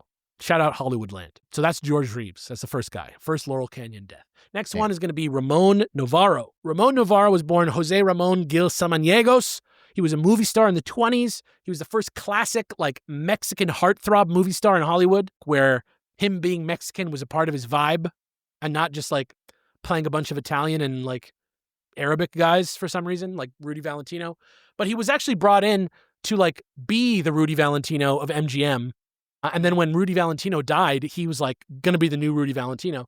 But after playing a bunch of these like ethnic heartthrob roles, he finally was given the role of Judah Ben-Hur in the 1926 version of Ben-Hur, which like locked him in as a fucking movie star. And he even made it across the talkie, like Singing in the Rain Gap, into the era of pictures with synchronized audio. And he never let go of being Mexican. He would even like throw out his publicity shots and spend his own money for like glamour shots in like Mexicano garb and That's great. with styling. Yeah, that's neat. And would kind of eschew the popular Hollywood fashion. And he would still, for like decades, was like leading movies. And he even went on international concert tours because he really liked to sing. But Ramon was also closeted gay. And in a place like early Hollywood, that was like a no-go. Yeah. That's a career killer. Yeah, and he spent his lavish riches on a nice, private, sexy life, living in Hollywood between smaller bit parts and TV and international roles that he played in the 50s and 60s. And he just kind of had a nice little quiet life going for himself. But sadly, though, on Halloween Eve 1968, after getting his number from a sex worker he'd had over earlier, two brothers, Paul and Tom Ferguson, aged 22 and 17 respectively, called him on the phone offering him sex, and Novarro said sure and invited them over. Believing he had hit. Well, he thought that it was like sex workers calling him, and that was his way of doing things. And so he said, "Sure, yeah, let's do it." So, believing that Novarro had hidden a bunch of money somewhere in his house, when they got there, they immediately tortured him for several hours, trying to get him to reveal where it was, even though there wasn't any money anywhere. And they beat him so badly that he eventually choked to death on his own blood, and stole the $20 out of his bathrobe that he was wearing and left. But the brothers were arrested, but released on parole a few years later before they both got even worse sentences for worse crimes that they did later. And then that put them back in jail forever. Tom killed himself in 2005, and Paul was beaten to death in 2018. Paul had raped someone and was killed for that. So that's Ramon Novarro. There's another death in Laurel Canyon. Now we're going to talk about Lenny Bruce. Hey! Yeah. If you don't know about Leonard Alfred Schneider, a.k.a. the comedian Lenny Bruce in 2025, you are either younger than a Gen X person or you didn't watch The Marvelous Miss Maisel. But just for a quick background, Bruce was one of the most important stand-up comedians ever to do it, literally. He was proudly and openly Jewish in a time when that made your life way harder. He did hella drugs. He talked shit. He was hilarious. And he pioneered that type of like anecdotal storytelling stand-up that we see in contrast to like Borscht Belt, like, hey, when I was born, my doctor slapped my mother. You know, like quick gags, gone. He was doing storytelling like a modern Comedy Central style comedian today. He was like the guy who kind of invented that. He's also famous for pushing the boundaries of censorship in media at the cost of his own personal life. Famously, he was arrested all over the country, in Los Angeles, in Chicago, in Miami, in Philadelphia, in New York, for saying things like, he said cocksucker on stage and got arrested. He was mixing in Yiddish swears with his jazz slang on stage, and the cop was Jewish and understood him, and he arrested him. He was talking about doing drugs on stage. He got arrested. He did a gig on November 22nd, 1963, where he opened the gig by getting on stage and being like, I feel so bad for all those JFK impersonators. Like he did a joke like that. He also pissed on the floor of a stuffy party where he got arrested. He also was regularly busted for drugs, treated like a shitball in the media, like a Lindsay Lohan, Pete Davidson type hatred in the media for him, until eventually, by the end of his career, he had almost no money at all, and he couldn't book a serious gig anywhere outside San Francisco for like 2 years. He was even deported from England and Australia over his career. Apparently, on August 3rd, 1966, while mired in legal troubles and living off the kindness of famous fans of his like Phil Spector and Hugh Hefner and Steve Allen, the Tonight Show guy, Lenny Bruce received a foreclosure notice in his mailbox. And later that day, he was found dead in the bathroom of a morphine overdose by his roommate, John Judnick, who pulled his pants up before the police arrived. However, when they did get there, the police then dragged him into the hallway, took all his clothes off, and surrounded him with syringes to take the pictures. But actually, fucking Phil Spector, who was like a teenage wonder boy at the time, making like so much money that he had no idea what to do with it, he came in and he bought all the negatives to keep him out of the press. And also, it's worth mentioning, even though I don't see it anywhere besides this book, that apparently there's rumors that he was whacked for some reason or another. So even though Dave McGowan does not know why, he just fucking said it, which is annoying. But after his death, Frank Zappa got possession of and released a bunch of his posthumous material on his label. So that's another way it ties in, though I'm not implying, I don't think that Frank Zappa had him killed to get his material. That's not what I'm saying. And that's Lenny Bruce. You should check out Lenny Bruce. Real quick, Lenny Bruce in high school was the first, we had to do a book report on someone who was like dead. That was the first book, that was the first like thing I did. Spoiler, George Carlin was like, oh, Lenny Bruce was the guy I realized, if you watch, go back, take some time if you're into George Carlin or know who that is, You might think of him as like wearing a turtleneck or like something with the ponytail. Before that, suit and tie. And there was a moment where he saw Lenny Bruce and was like, oh my God, I don't have to do this comedy. I can do this comedy and be fine. And so he no longer wore suit and tie, and he like did edgy stuff. That a bunch of comedians, yeah. Yeah, and it defined who he was. Yeah, that's Lenny Bruce's like thing. Like, I don't think comedy would be what it is in America today, or as exciting as it is today if it wasn't for Lenny Bruce. Next, we're going to talk about Diane Linkletter. Diane Linkletter is more famous for her death than her life. She was the young daughter of famous Canadian comedy personality Art Linkletter, who was on House Party for 25 years on CBS radio and television, and was on People Are Funny for like another 19, 20 years on NBC, I think. But Diane was barely getting started. She was fucking a teenager. She was doing a bunch of summer stock theater, which is like summer seasonal theater. She was in a sketch on the Red Skelton show one time when she was 19. And then she went to Europe with her father to perform for the troops for a while. But at 9 a.m.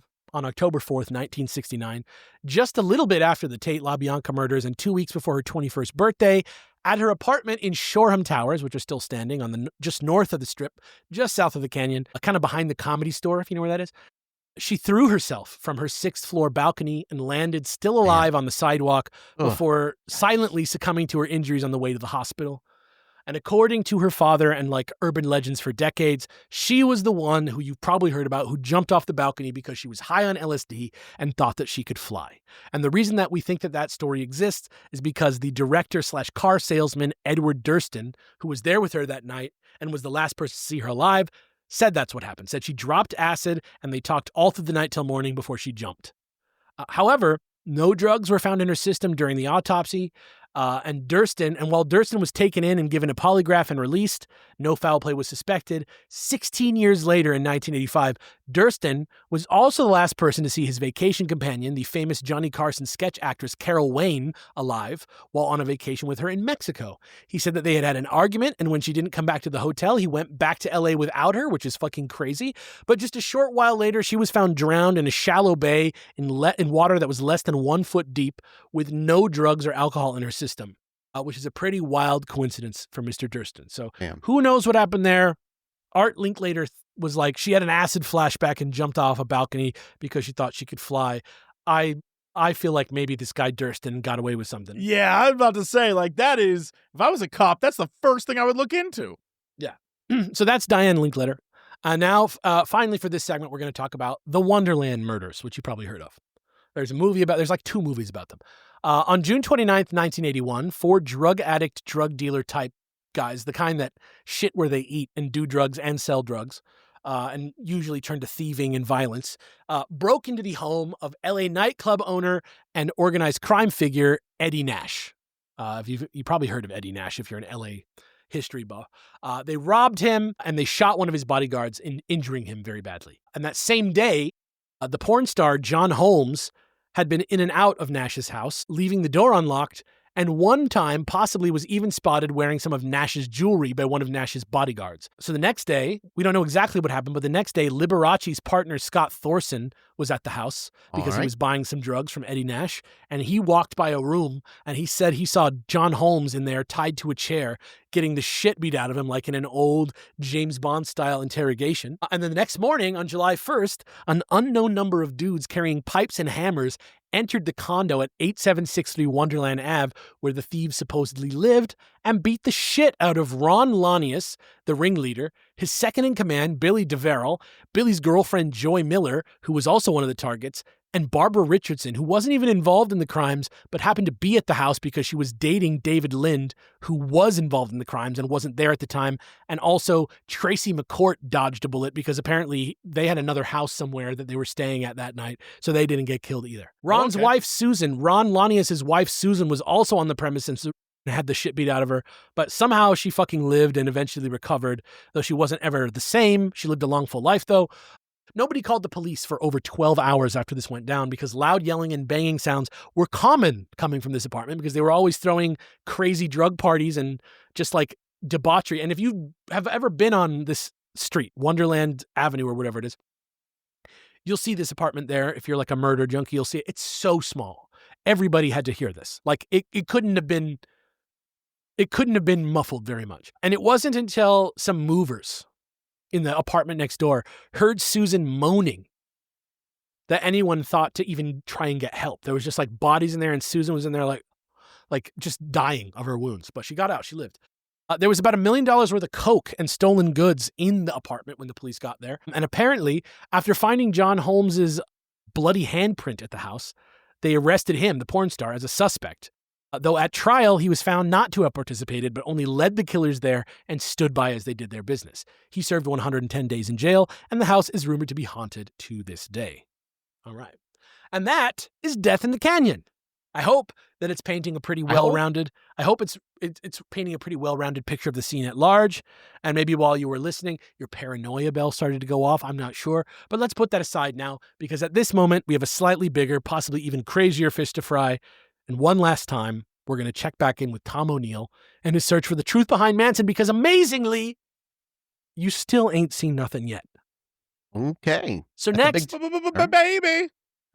So next, we return to where we left it at the end of part 2, with O'Neill contacting his agent to tell him that MKUltra and the JFK assassination may actually be a bigger part of the Manson killings than anyone ever realized. Now that we know all the other stuff that we know about this area and this thing, we're ready to hear what he found, which is that in San Francisco, during the period we covered last time, in which the two Smiths, Roger and David Smith, the parole officer and the psychological experiment guy, were at the Haight-Ashbury Free Medical Clinic seeing Charlie fairly regularly, either as his corrupt parole officer or maybe kind of studying him or giving him drugs or whatever they were doing, amoral, asynchronous human drug trials involving hippies and speed and psychedelics, whatever way they wanted to see it. That whole time, there was also a third doctor who had been keeping an office there, a man called Dr. Louis Joylin West, though most people who knew him called him Jolly, because he was both fat and boisterous. Jolly West was born in 1924 in Brooklyn, New York, and during World War II, he rose all the way through the Army Air Force to the rank of colonel. Shortly after that, at Cornell University, he made his mark researching the possibility of controlling human behavior, and during the Korean War, he used that research to help, quote, deprogram prisoners who had allegedly been, quote, brainwashed into confessing that they had used illegal biological weapons against the Koreans. So he was like, oh, see, they'd been brainwashed, so that was actually just all brainwashing, so America didn't do that. Fake news, dude.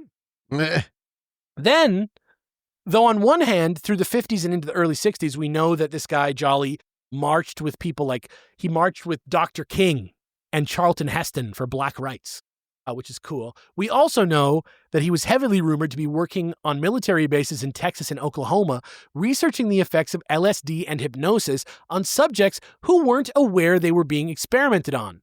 And even crazier, he was also the psychiatrist who examined Jack Ruby just moments before his testimony was due before the Warren Commission and found that he had suffered a, quote, acute psychotic break, which made everything Ruby said seem insane.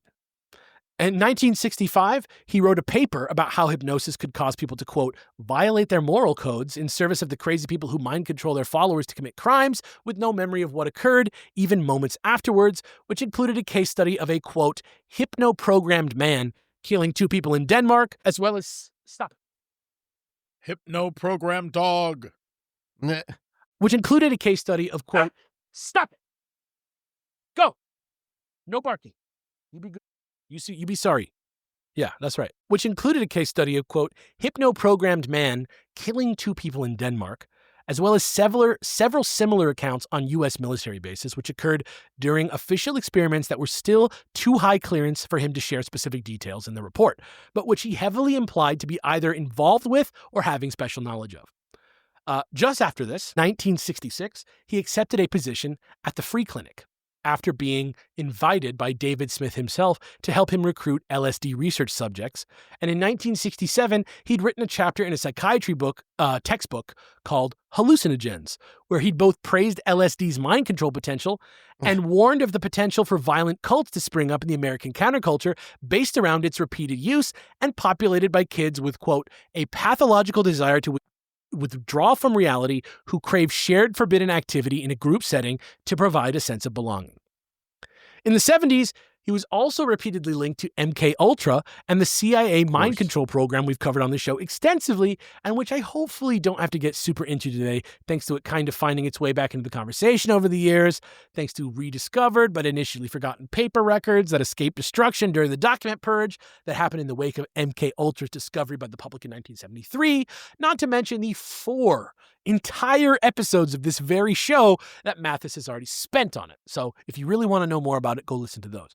But West denied literally everything, and he continued to, all throughout the decades he spent at UCLA, heading the neuroscience center there, getting an auditorium named after him there, until his assisted suicide, which he had his son help him with since he was dying from metastatic cancer, 1999. The information that O'Neill uncovers at this point brings him extremely close to the point where he's buying into the type of unfounded conspiracy theories that we both love and hate so much on this show. But he brings it all into the book anyway, because on the front page of an issue of the New York Times from 1977, despite his repeated denials, Jolly West is listed as one of 7 scientists who had participated in the MK Ultra program under academic cover. According to O'Neill, the Times ran a total of 27 stories about MK Ultra, and this story was one of 8 of them that made the front page. But even though the article promises a huge government investigation into its horrors, this never materializes, even for people like Sidney J. Gottlieb, the leader of it all, who admitted publicly in front of the Senate to destroying government records, and later, even when O'Neill investigates it himself, anybody that he talks to who's close to this, he's only met with like confusion, forgetfulness, deflection, people being like, I have no recollection, stuff like that. So that's like as far as O'Neill could go down the like, why didn't they investigate MK Ultra? But nevertheless, it causes O'Neill to revisit the story of Jolly West's career with a fine-tooth comb, and this is what he finds. He finds it on July 4th, 1954, just outside Lackland Air Force Base, the same base where Jolly West is stationed. A 3-year-old girl goes missing from her parents' car while they're at a bar grabbing a drink inside. An hour later, the search party finds her underwear on a car door, and some construction workers find this guy Jimmy Shaver walking out of the woods shirtless nearby, soaked in blood and covered in scratches. Normally, Jimmy Shaver is like a nice, good, normal guy. He has a wife, he has 2 kids, no criminal record of any kind, nothing like that. But today, they say he's confused. He's in a trance state almost. Doesn't know where he is or what's going on. And shortly after that, they find this girl violently raped with a broken neck and her legs ripped open. And Shaver is the number 1 suspect.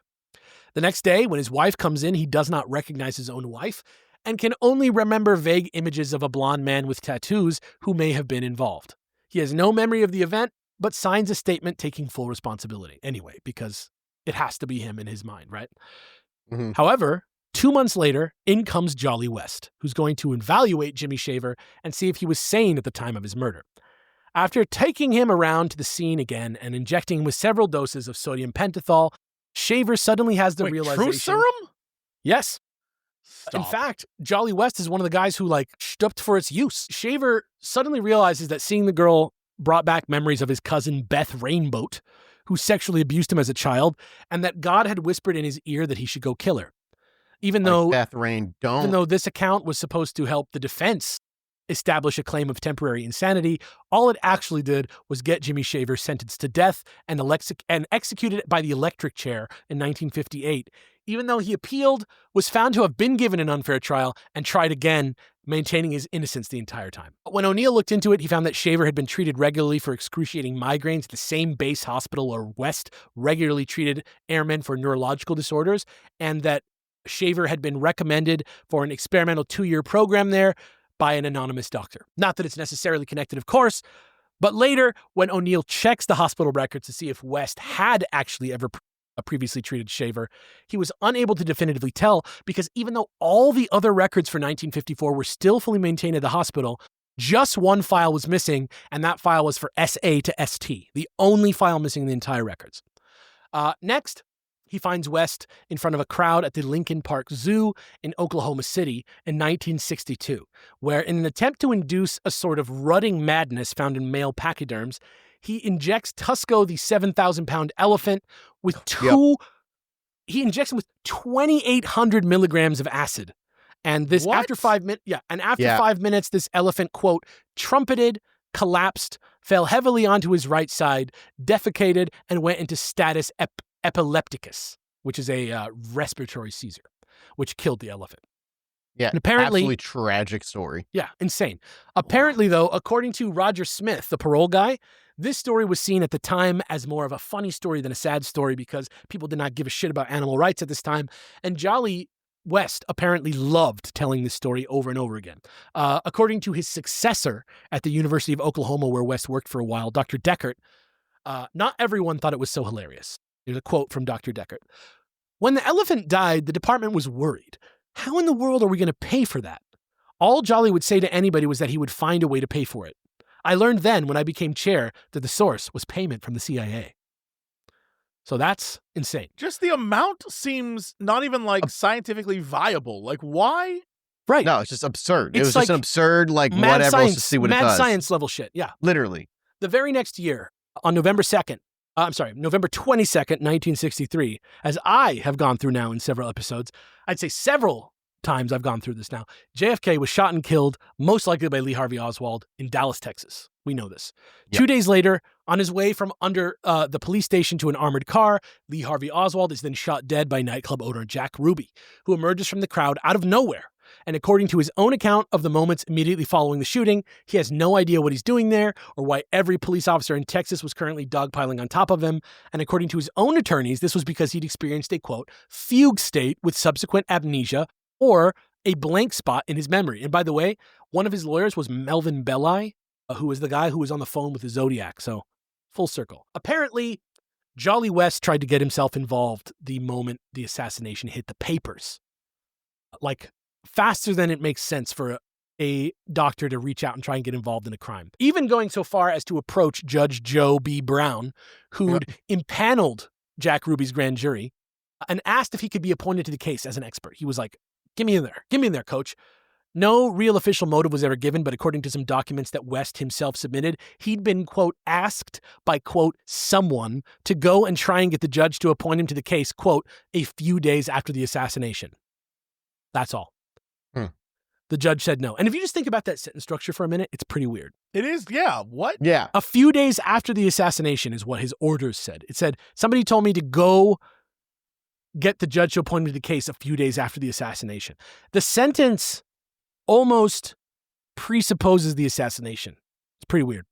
Anyway, after Ruby was given the death penalty, he'd fired his attorneys and hired Dr. Hubert Smith, who had already helped his case as an expert psychiatrist during the appeal. But immediately, Dr. Smith's first act was to have Ruby submit to an evaluation by who else but Dr. Louis Joylan West, who he apparently brought in on the strength of his work with Korean War POWs. However, according to O'Neill, it is at least worth mentioning that a few years later, Smith then received a teaching position himself at the University of Oklahoma. So who knows?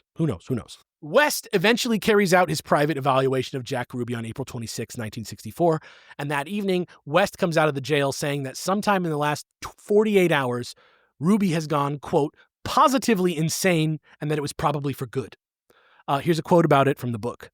In a sworn affidavit accompanying his diagnosis, West described a completely unhinged man who hallucinated, heard voices, and had suddenly acquired the unshakable belief that a new Holocaust was underway in America. Last night, West wrote, the patient became convinced that all Jews in America were being slaughtered. This was in retaliation for him, Jack Ruby, the Jew who was responsible for all the trouble.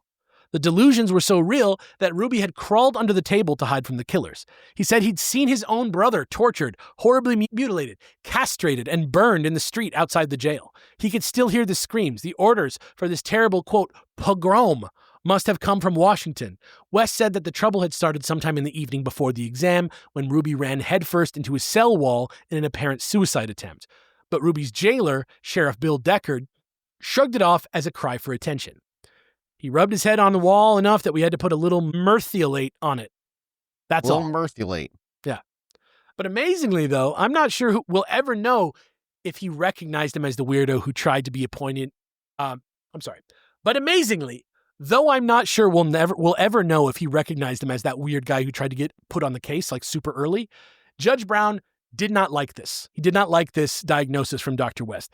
He'd seen Ruby so many times in the past 5 months. Never once did he seem crazy. He'd been in and out of court several times. So he orders a second opinion. And the doctor, William Beavers, who knew nothing about West or anything else, agrees that there's something wrong with Ruby for sure now, confirming his mention of the voices outside his cell, but also writes, again, without any knowledge of Jolly West's history, quote, "The possibility of a toxic psychosis could be entertained, but is considered unlikely because of the protected situation," which means that the only reason that he doesn't think the guy was induced into psychosis by a drug is that nobody had access to him. Right. Okay. But of course we know one person did, and that person is obsessed with controlling people's minds with drugs. Next, he finds Jolly West taking a sabbatical from the University of Oklahoma in 1966, where he was working undercover to encourage socially palatable changes within the mind of teen gangs as part of his Project Mass Conversion. This is a real project. Project Mass Conversion, which was funded directly by Sidney J. Gottlieb, by the way. Of course. He took a sabbatical from that to spend a year at Stanford, apparently. But O'Neill never finds any record of him even arriving at Stanford, and instead opting to take it to the streets at the clinic in the Haight, the free clinic, and rebranding himself from a Buddy Holly, Don Draper-looking motherfucker to a grungy, unshaven hippie who wears tattered clothes. He literally did that. He finds similarly disguised scientists at the clinic in David Smith and his students, which, we talked about last time. David Smith was also doing something similar to this where he was pretending to be a hippie. He's able to open an office there and eventually takes over an old, dilapidated Victorian, Full House style spot nearby to turn into the building version of this. He calls it a, quote, semi-permanent observation post, all with that sweet, laundered CIA research funding, where on the surface, it looks like some kind of, quote, hippie crash pad where passerbys can come by and chill and fuck and do drugs or whatever. But just behind the scenes, 6 graduate students who also lived there in disguise studied them and lured them back with drugs and sex for repeat visits.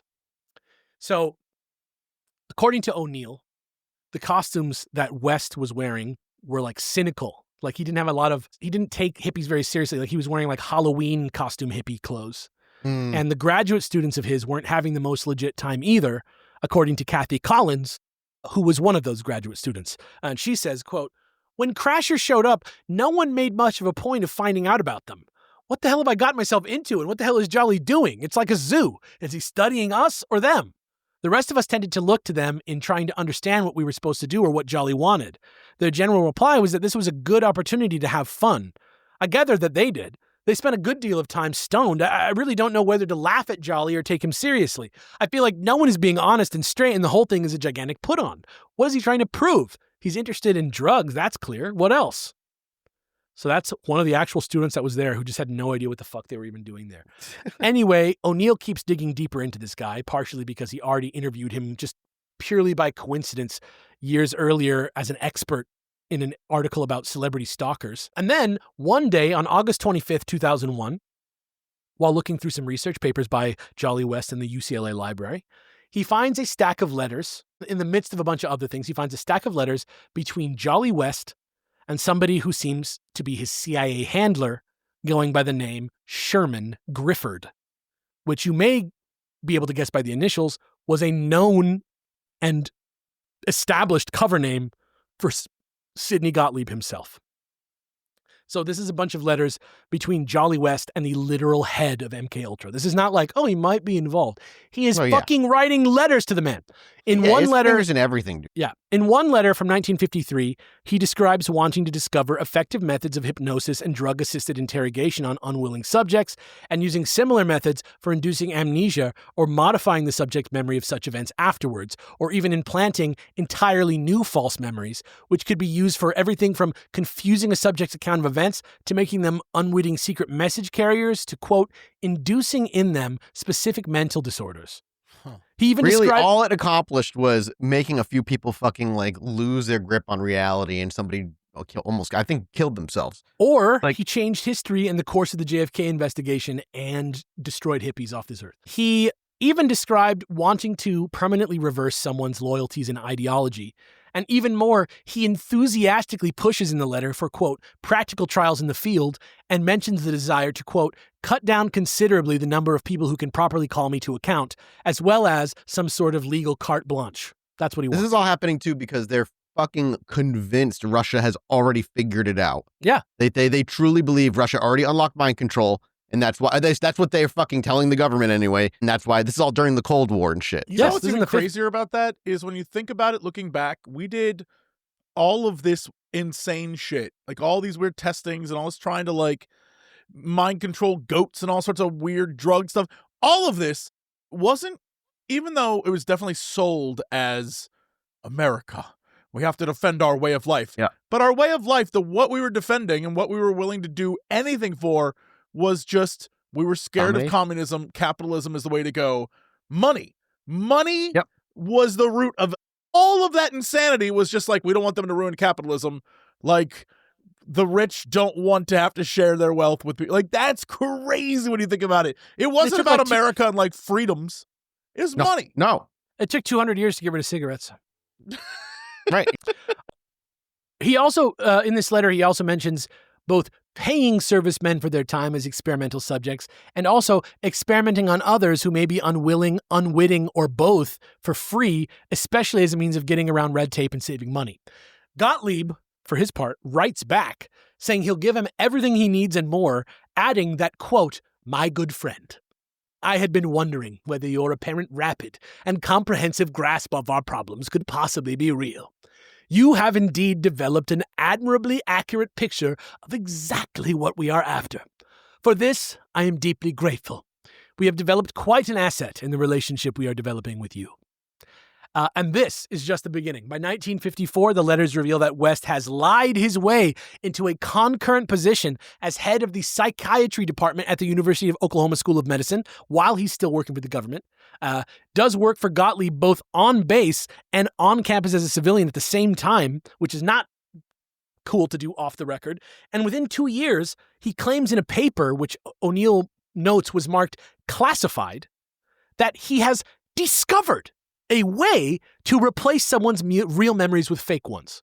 A different, redacted version of this same paper, which leaves out West as the author and the fact that he actually achieved it, is publicly available right now at the National Security Archives. And weirdly, it seems to directly claim the opposite truth, saying, quote, "The effects of LSD and other drugs upon the production, maintenance, and manifestation of dissociated states has never been studied." Which is just, if you don't believe anything else that I've been telling you for the last 2 episodes, we can agree, all of us, that somebody was studying the effects of LSD on people's brains. Period. Yeah. Just to underline it, though, here is a quote from the part that they left out of the paper. "It has been found to be feasible to take the memory of a definite event in the life of an individual and, through hypnotic suggestion, bring about the subsequent conscious recall to the effect that this event never actually took place, but that a different fictional event actually did occur." That's what he says he did. So, did we have the breakthrough? Maybe we did. And maybe it was Jolly West. And maybe we've seen evidence of it being used all throughout our history in very, very obvious ways that we just can't believe because it's such a crazy thing. And probably similar to the way some of you feel that UFOs and UAPs have been handled by the media, O'Neill is troubled by the implications. Writing, quote, "Despite testimony to the contrary, the CIA had in fact learned how to manipulate people's memories without their knowledge. Agency officials claimed that the program had been a colossal failure, leading newspapers to run mocking headlines like 'The Gang That Couldn't Spray Straight.' It could have been exactly what the agency wanted, for the world to assume MKUltra was a bust and forget the whole thing.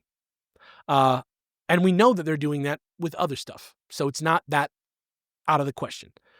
And in further clippings, O'Neill finds evidence that West had been, quote, "inducing insanity" in subjects from Portland sometime in mid to late 1963, while he's doing all this other stuff, by the way, listing LSD, sleep deprivation, and hypnosis as effective methods of producing, quote, "temporary mental illness effects in normal people." 15 years later in the New York Times, West would claim that his LSD research wasn't affiliated with the CIA and was done primarily on animals. But as we know, that's just not fucking true. And finally, he finds a proposal from West in 1972 where he wanted to build a lab in an abandoned base in the Santa Monica Mountains to study human violence by experimenting on prisoners, which was a initiative that was heavily endorsed by Governor Ronald Reagan, but ultimately denied by common sense thinking democracy for its intention to stick electrodes and small experimental machinery into prisoners' brains to see what happens. Fucking crazy. Morals have been harrowed since. Oh, absolutely. Was the fact that this LSD mind control hypnosis hippie cult leader regularly... Okay, so look. Let me just ask you this question real quick. Oh, wait, we got more to say first. So we know all this stuff about Jolly West. O'Neill finds it all out. But even with all this evidence, O'Neill is struggling to directly connect West to Charles Manson. He interviewed a Sunset Strip Club manager, Bill Denier, which is a hilarious last name, who is like a local legend. I saw a couple accounts in... Question again? Yeah. Another Pirate Ghost situation. Is this a Sunset Strip Club or Sunset Strip Club owner? Sunset Strip Club. Thank you. But maybe a Sunset Strip club, possibly. Okay. All right. Bill Denier, he was also a landlord, a lot of other things. I saw some comments from some people on Facebook about this guy as I was Googling him. He was kind of creepy vibe, but he had become a local legend because he said that he learned hypnosis in the Navy. And O'Neill confirmed this. He said he taught it to Charles Manson, which was an anecdote that was corroborated by Denier's daughter, who literally was there watching them do it, him and Charles Manson. So we know where the hypnosis came from. But what about the LSD dosing and suggestive mind control techniques? Where did that come from?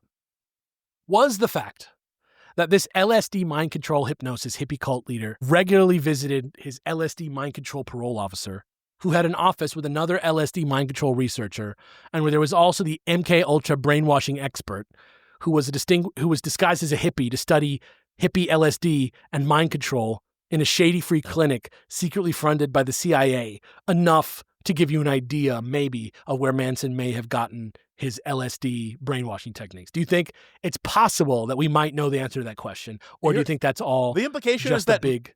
Manson learned how to do what he did to his children, his via cult, MK Ultra, through this? Look, one of Dr. Smith's aides went and lived with them for months and like fucked a bunch of girls and stuff.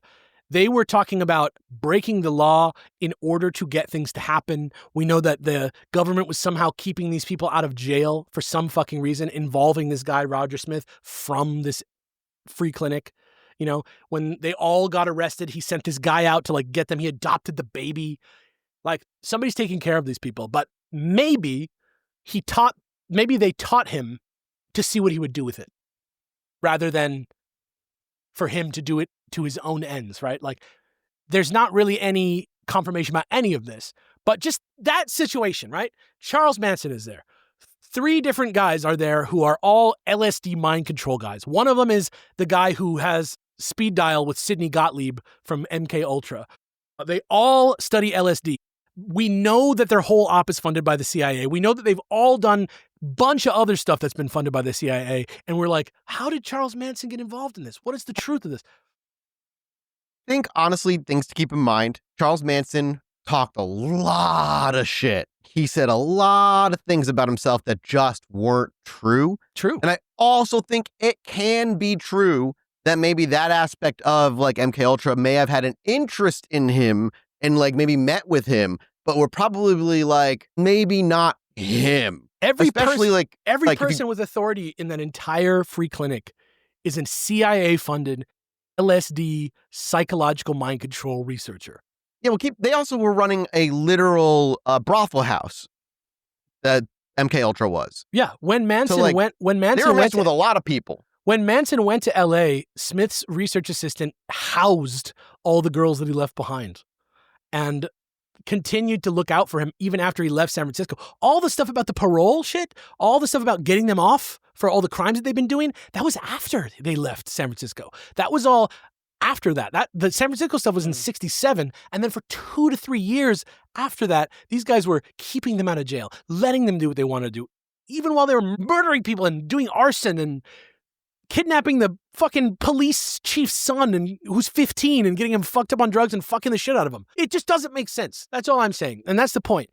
Because to answer the question that I'm asking, we're at the point where we have to leave Manson, which is a quote from Tom O'Neill, which looks simultaneously both backwards at things we've discussed on the show already and things we'll discuss soon on the show in the future.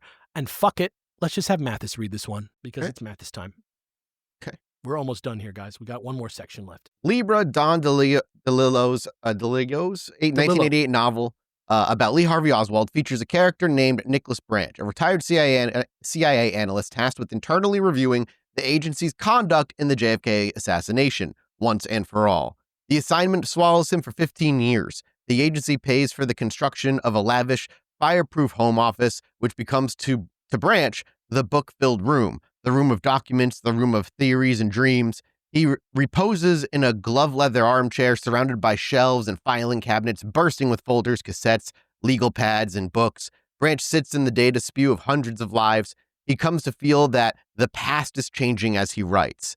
And his ultimate subject, he knows, isn't crime or politics. It's men in small rooms. Yes, we're all just now studying what each other think about something rather than Manson having anything to do with the situation anymore. And we're talking about Manson as if he doesn't exist or never exists, like he's like a force. It doesn't even matter. We already know he didn't kill anybody by himself that we know about. Maybe he did, maybe he didn't. But like, he's just involved. The story of a nightclub owner teaching him hypnosis off the Sunset Strip tracks. There's just there's like a million books about Manson. We're all fighting against each other for the truth. I don't have an answer for this, but I'm looking all at established facts and just telling you what it seems like. And so one last time, before we move on and let Manson rest, I ask you, with a dramatic pause to follow, can words change reality? Yes, 100%. Yes. Yeah. Like, you don't even need to include LSD in the mix. Like, yes, of course. Yeah, pretty fucking propaganda. That's pretty what propaganda is. Yeah. And now that that's done, we're left in a pretty different headspace about this whole situation, hopefully, than we were when we started. And if I'm lucky, somewhere in your head right now, you're thinking something like, damn, is that true? It doesn't seem possible that the government would get up to something like that with someone like Manson. Well, maybe you're right, maybe you're not. But just in case you want to dive even further into the dark canyon, we're going to finish out the day with one last segment, which is called 5 More Facts About Laurel Canyon. Pullable threads. Ready? This first one brings us back to something that we were talking about briefly earlier, the Lookout Mountain Laboratory. So, amazingly, first things first, in terms of undeniably weird shit that's 100% backed up and substantiated and true, and in this case, something that I've also seen with my own eyes, by the way. 1941. Wow, you were alive that long ago? That's crazy, I'm old as fuck. On 2.5 acres at 8935 Wonderland Ave, the U.S. Air Force built what at the time was meant to be some sort of fortified defense center. And just to be clear, this is nestled in the middle of Laurel Canyon neighborhood. It's next to a school. They built something that was supposed to be a fortified defense center, but by 1947 became a secret installation hidden from clear view and surrounded by electric fences, which bizarrely included a full self-contained movie studio. According to McGowan, this place had over 100,000 feet of floor space, which includes, quote, sound stages, screening rooms, film processing labs, an editing facility, an animation department, 17 climate-controlled film vaults, a helipad, and a bomb shelter. And apparently, quote, retained as many as 250 producers, directors, technicians, editors, animators, and other film staff, all with top security clearances, including people like John Ford, Jimmy Stewart, Howard Hawks, Ronald Reagan, Bing Crosby, Walt Disney, Marilyn Monroe, Bob Hope. All of them came to work there, all through the late 40s, the 50s, the 60s, possibly even beyond, even though the place officially shut down in 1969. Eventually, this place produced 19,000 classified movies, including those from 1953's Operation Ivy initiative, which was aimed at influencing public opinion and developing much of the tech that we still use today for things like 3D effects, CGI, film processing. All that stuff was figured out here at this laboratory on the top of Lookout Mountain on Wonderland Drive in Laurel Canyon. Even some footage from Dr. Strangelove was filmed there. And somehow, even more incredibly, nobody in the public realm even really knew it actually existed until the early 90s, outside of local neighbors who saw these crazy supply shipments and vehicles coming through all the time, and rumors of a secret CIA movie studio in fully quiet residential Laurel Canyon at the literal, quote, epicenter of hippie culture, as McGowan puts it, sounded a lot crazier back then than it does now that we know that it exists. And it gets even weirder because in 2015, famous actor and weirdly not too in trouble sex cult leader Jared Leto bought the entire compound. How's he in Tron, man? How is he getting? I know. He bought the entire compound. He bought this, and he lives there. That's fantastic. He lives there. And in an article from you think it's 2013 in there? Huh? You think it's 2013 definitely in there? 2013 in there, yeah. Yeah, I hope it is. In an article from SFGate, even though there really isn't evidence for what he's claiming, Leto says, quote, "There are so many crazy rumors about this place. Everything from part of the moon landing was filmed here to they used to keep prisoners downstairs. They had laboratories. They were doing all kinds of God knows what." So he loved it. And just, okay, let's recontextualize Laurel Canyon for a second now that you know about this thing, right? Now you know there's a giant movie studio media place that we know worked on campaigns to influence public opinion in a secret way, right? We know that exists in Laurel Canyon. And we got all these high-ranking, top-secret classified officials who have children who are now the rock stars in this world. And they all came at the same time, and they all got famous at the same time. And the whole situation happened. And then Charles Manson, turned the hippies from good to evil, you know? And it all is located all within a 20-mile radius of this base that's used to manipulate media. And they edited all the nuke films there, and they just did all kinds of shit in this place. All the media they shut it that down. the government They don't made. do that anymore. They don't need that much space anymore. That's true. That's true. But that's the Lookout Mountain Laboratory. So that's crazy. Now we're going to talk about Billy Byers Jr. So, and I think I've talked about this guy briefly for a second. Son? I think I've talked about him for a second before. I'm not sure. Also kind of involving the government, but definitely in a more intimate, private way. In the late 60s and into the 70s, molecular biologist, porn producer, and oil money inheritor Billy Byers Jr., who owned the strange boy love-friendly Lyric International Studios, which is an age 12 to 20 male physique photography company, whatever the fuck that is. Do not like that at all. That was headquartered on the Samuel Golden lot, by the way. This guy, Billy Byers, was part of the first ever big, giant public child pornography ring that went public in the 70s, which likely included his unofficial brothel on the mountain, which he kept, quote, at the summit of Laurel Canyon. And apparently, J. Edgar Hoover himself, who was also friends with Billy's father, the oil baron, Billy Byers Sr., was one of his biggest clients.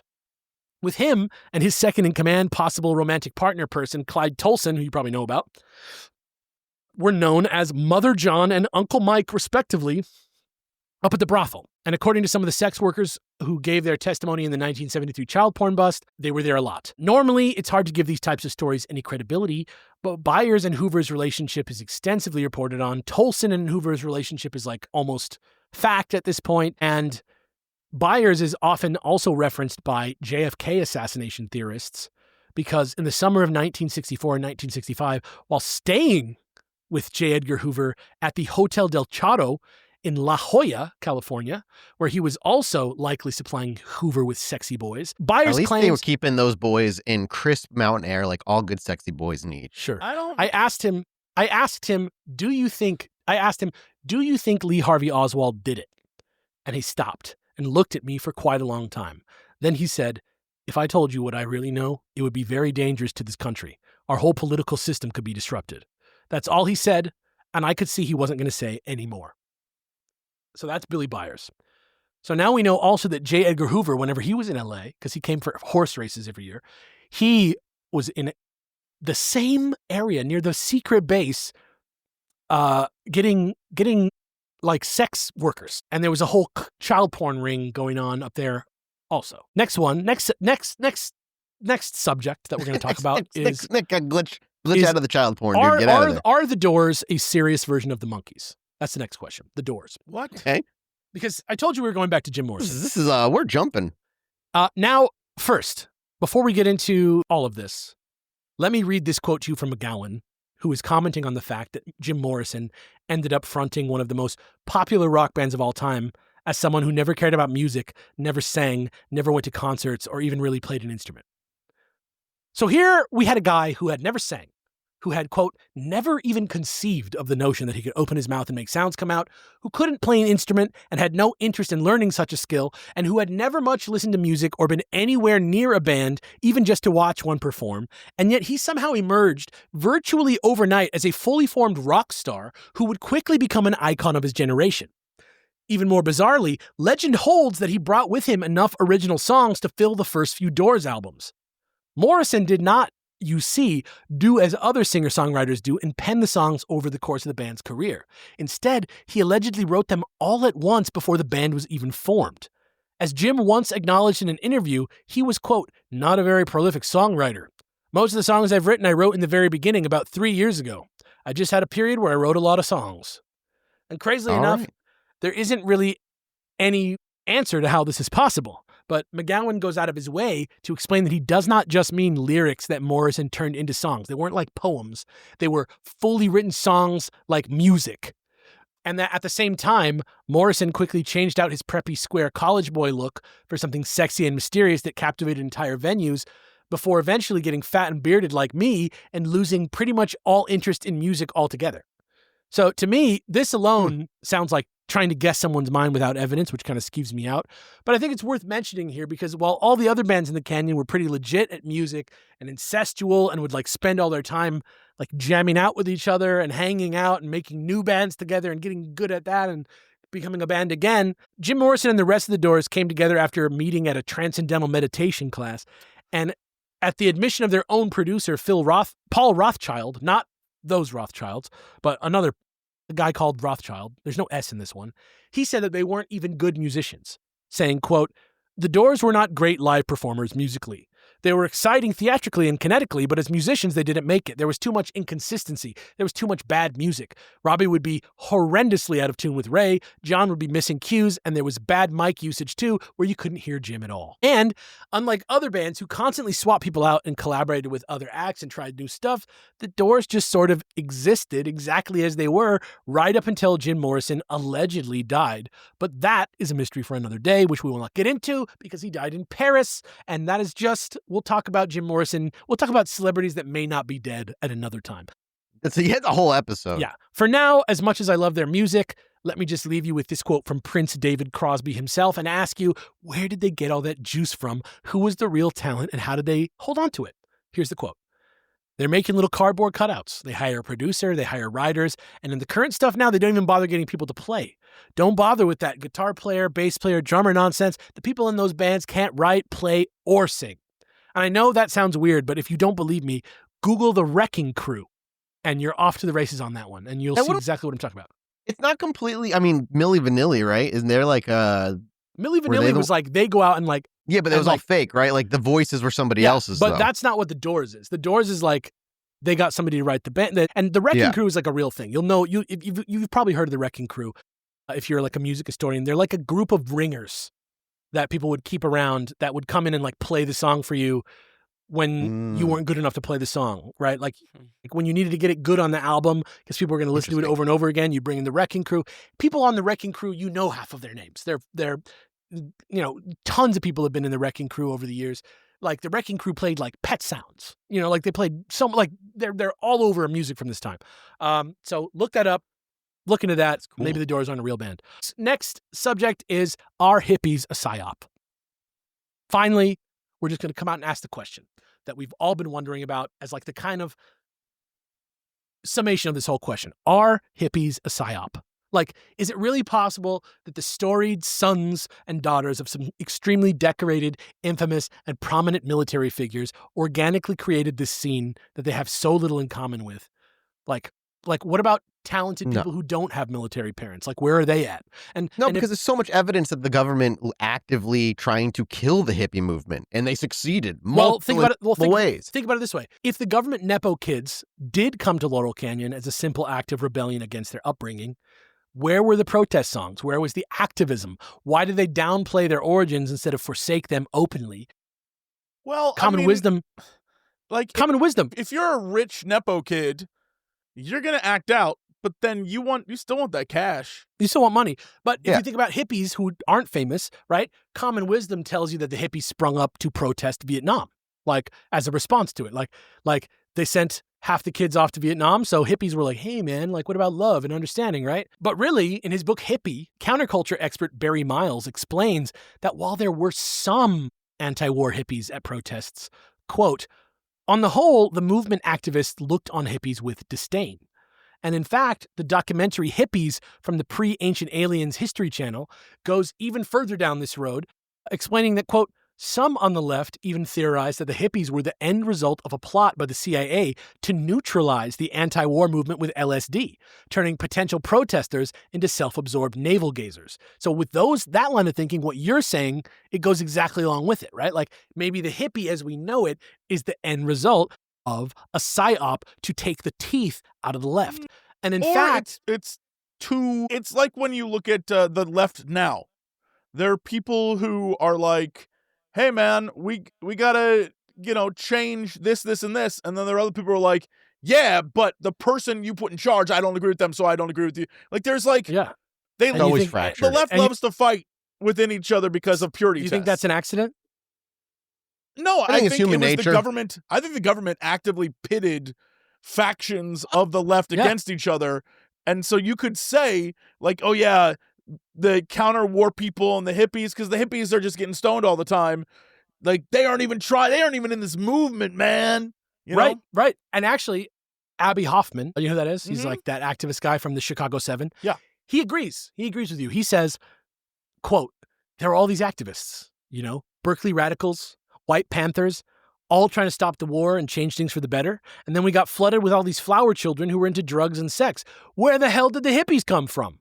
The answer, of course, is Laurel Canyon. And finally, for our very last segment of the entire day, I wanted to do a more recent and totally captivating mystery that's it's still developing as of now, just to show you that this Laurel Canyon weirdness is not a retro thing, and that you could still go there today and get a huff of this if you want. It's very much alive and well, lurking around all the bends up there and those weird windy roads. There's tons of weirdness up there.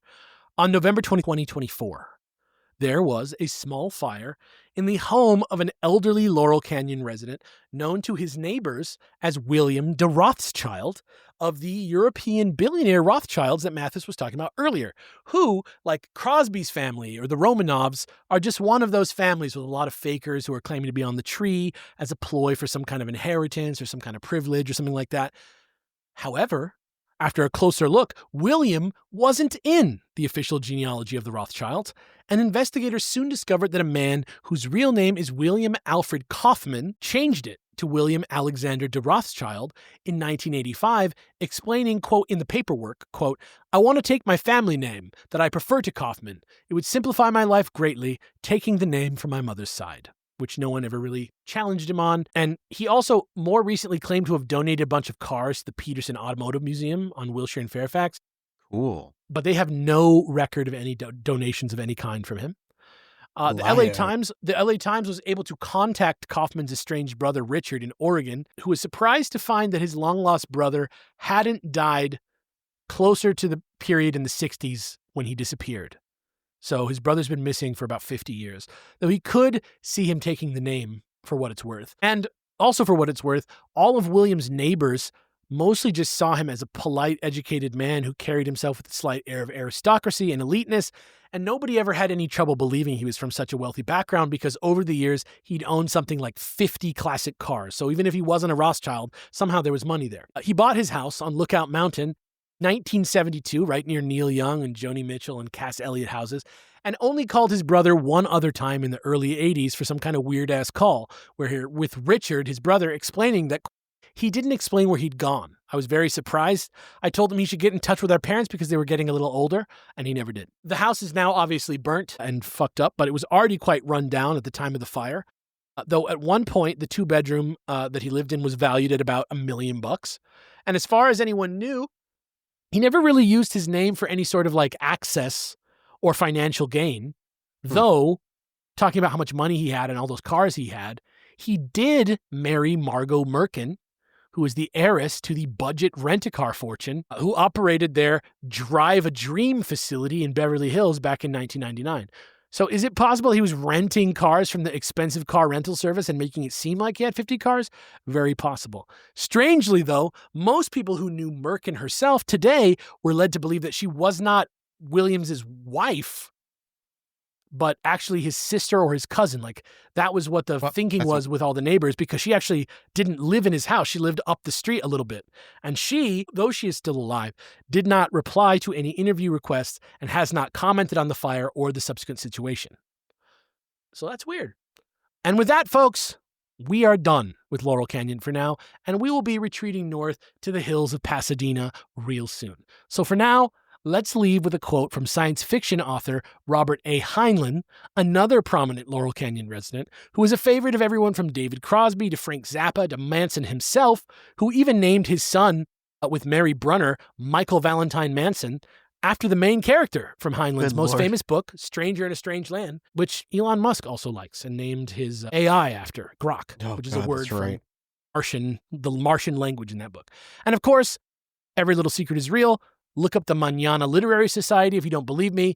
And anyway, here is a quote for Jesse to read to close us out from Robert A. Heinlein. Alex, do you know, I'm looking at Laurel Canyon right now online, but I'm trying to find, what's that famous Japanese restaurant that's like on top of the hill in Yamashiro? In Hollywood? Yamashiro. Is that near Laurel Canyon, or am I wrong? It's not far from it. Like, it's in Hollywood. Like let me look on a map. So I was trying to think of a way to describe, like, Laurel Canyon's up in the mountains. There's not much actually there but houses. But, like, around it is this weird mix of, like, the best way to describe it, when you think restaurants around... I'd say it's kind of on the east side of the canyons. Like, it's kind of on the eastern edge. But, like, that restaurant is a great example. There's another one that's kind of like imagine all the booths are actually their own little cubby. Where, like, there's a lot of restaurants like that there where it's, you go to dinner and it's you can close a curtain if you like, so no one can see what you're doing. It's that vibe. There's a lot of we're very Richie important. Rich. Yeah, Richie Rich biz. If you don't know where the Laurel Canyon is, just in case, if you want to just know, if you're not that familiar with LA geography, the Sunset Plaza, do you know where that is? It's like where the Sunset Strip like begins. Yeah. And it's like that like kind of big intersection. There used to be a big McDonald's there that's now been like zeroed out, and it's like the corner where the Sunset silver, 3 is. Isn't that the silver naked lady statue thing? Where there's like 4 naked ladies and they're holding up. It's like a pavilion. That's on Hollywood, but Sunset, it's like 1 block up from there. Yeah, like it's literally like it's where the Sunset 3 is, the landmark theaters. Sure. It's like right there. It's just two LA people talking LA directions. I mean, like, literally, if there's Hollywood, it's right above where Hollywood is, in the mountains. Gotcha. It's like if you're in Hollywood and you see mountains, it's that direction. You know where the Trader Joe's is? Like where Volcano is, Laugh Factory. It's like right next to the Laugh Factory. Yeah. Laurel Canyon Boulevard is like right there, and you just like turn up into it and you like go into the mountains. Yeah, you're just up in the mountains, and it is windy and the roads are tiny, and it's houses that are more money than we will ever see in our entire lives. And it's absolutely crazy. One of the most notorious streets in America goes right into the feeds. Crazy. It's a weird place. It definitely is. Like, as you drive through there, if you ever come to LA and you do like a little driving tour thing, drive through there and just look at the people. Like, they're on another level of existence that is just what wealth can get you. It's crazy. If you want like a real wreck, go eat at Mel's Drive-In. Sure. Yes. On Sunset, and then like walk to the Rainbow Bar. You'll walk down like a huge strip of a huge piece of the Sunset Strip. You'll see like the whiskey, you'll see the Viper Room, you'll see all these like really famous sites. It'll give you that 70s vibe. It'll feel good. It's a good touristy thing to do, and you should do it. Yeah. Don't stars, trash. Hollywood in general, trash. You know what? Hollywood is better than it seems like as a tourist, but you kind of have to live there to get the vibes. Read this quote from Robert Heinlein, if you will. Secrecy is the keystone to all tyranny. Not force, but secrecy and censorship. When any government, or church for that matter, undertakes to say to its subjects, this you may not read, this you may not know, The end result is tyranny and oppression, no matter how holy the motives. Mighty little force is needed to control a man who has been hoodwinked in this fashion. Contrary-wise? Contrary-wise. No amount of force can control a free man whose mind is free. No, not the rack, nor the atomic bomb, not anything. You can't conquer a free man. The most you can do is kill him. And that is something that you can live by. Mathis, get us out of here. Thank you guys so much for supporting us and watching back next week with a brand new episode. We're off to go to a mini-sode at patreon.com/Chilluminati pod. We appreciate you. More on Reeve Whitson in the mini-sode, by the way. We'll see you there. All right. Bye. Bye.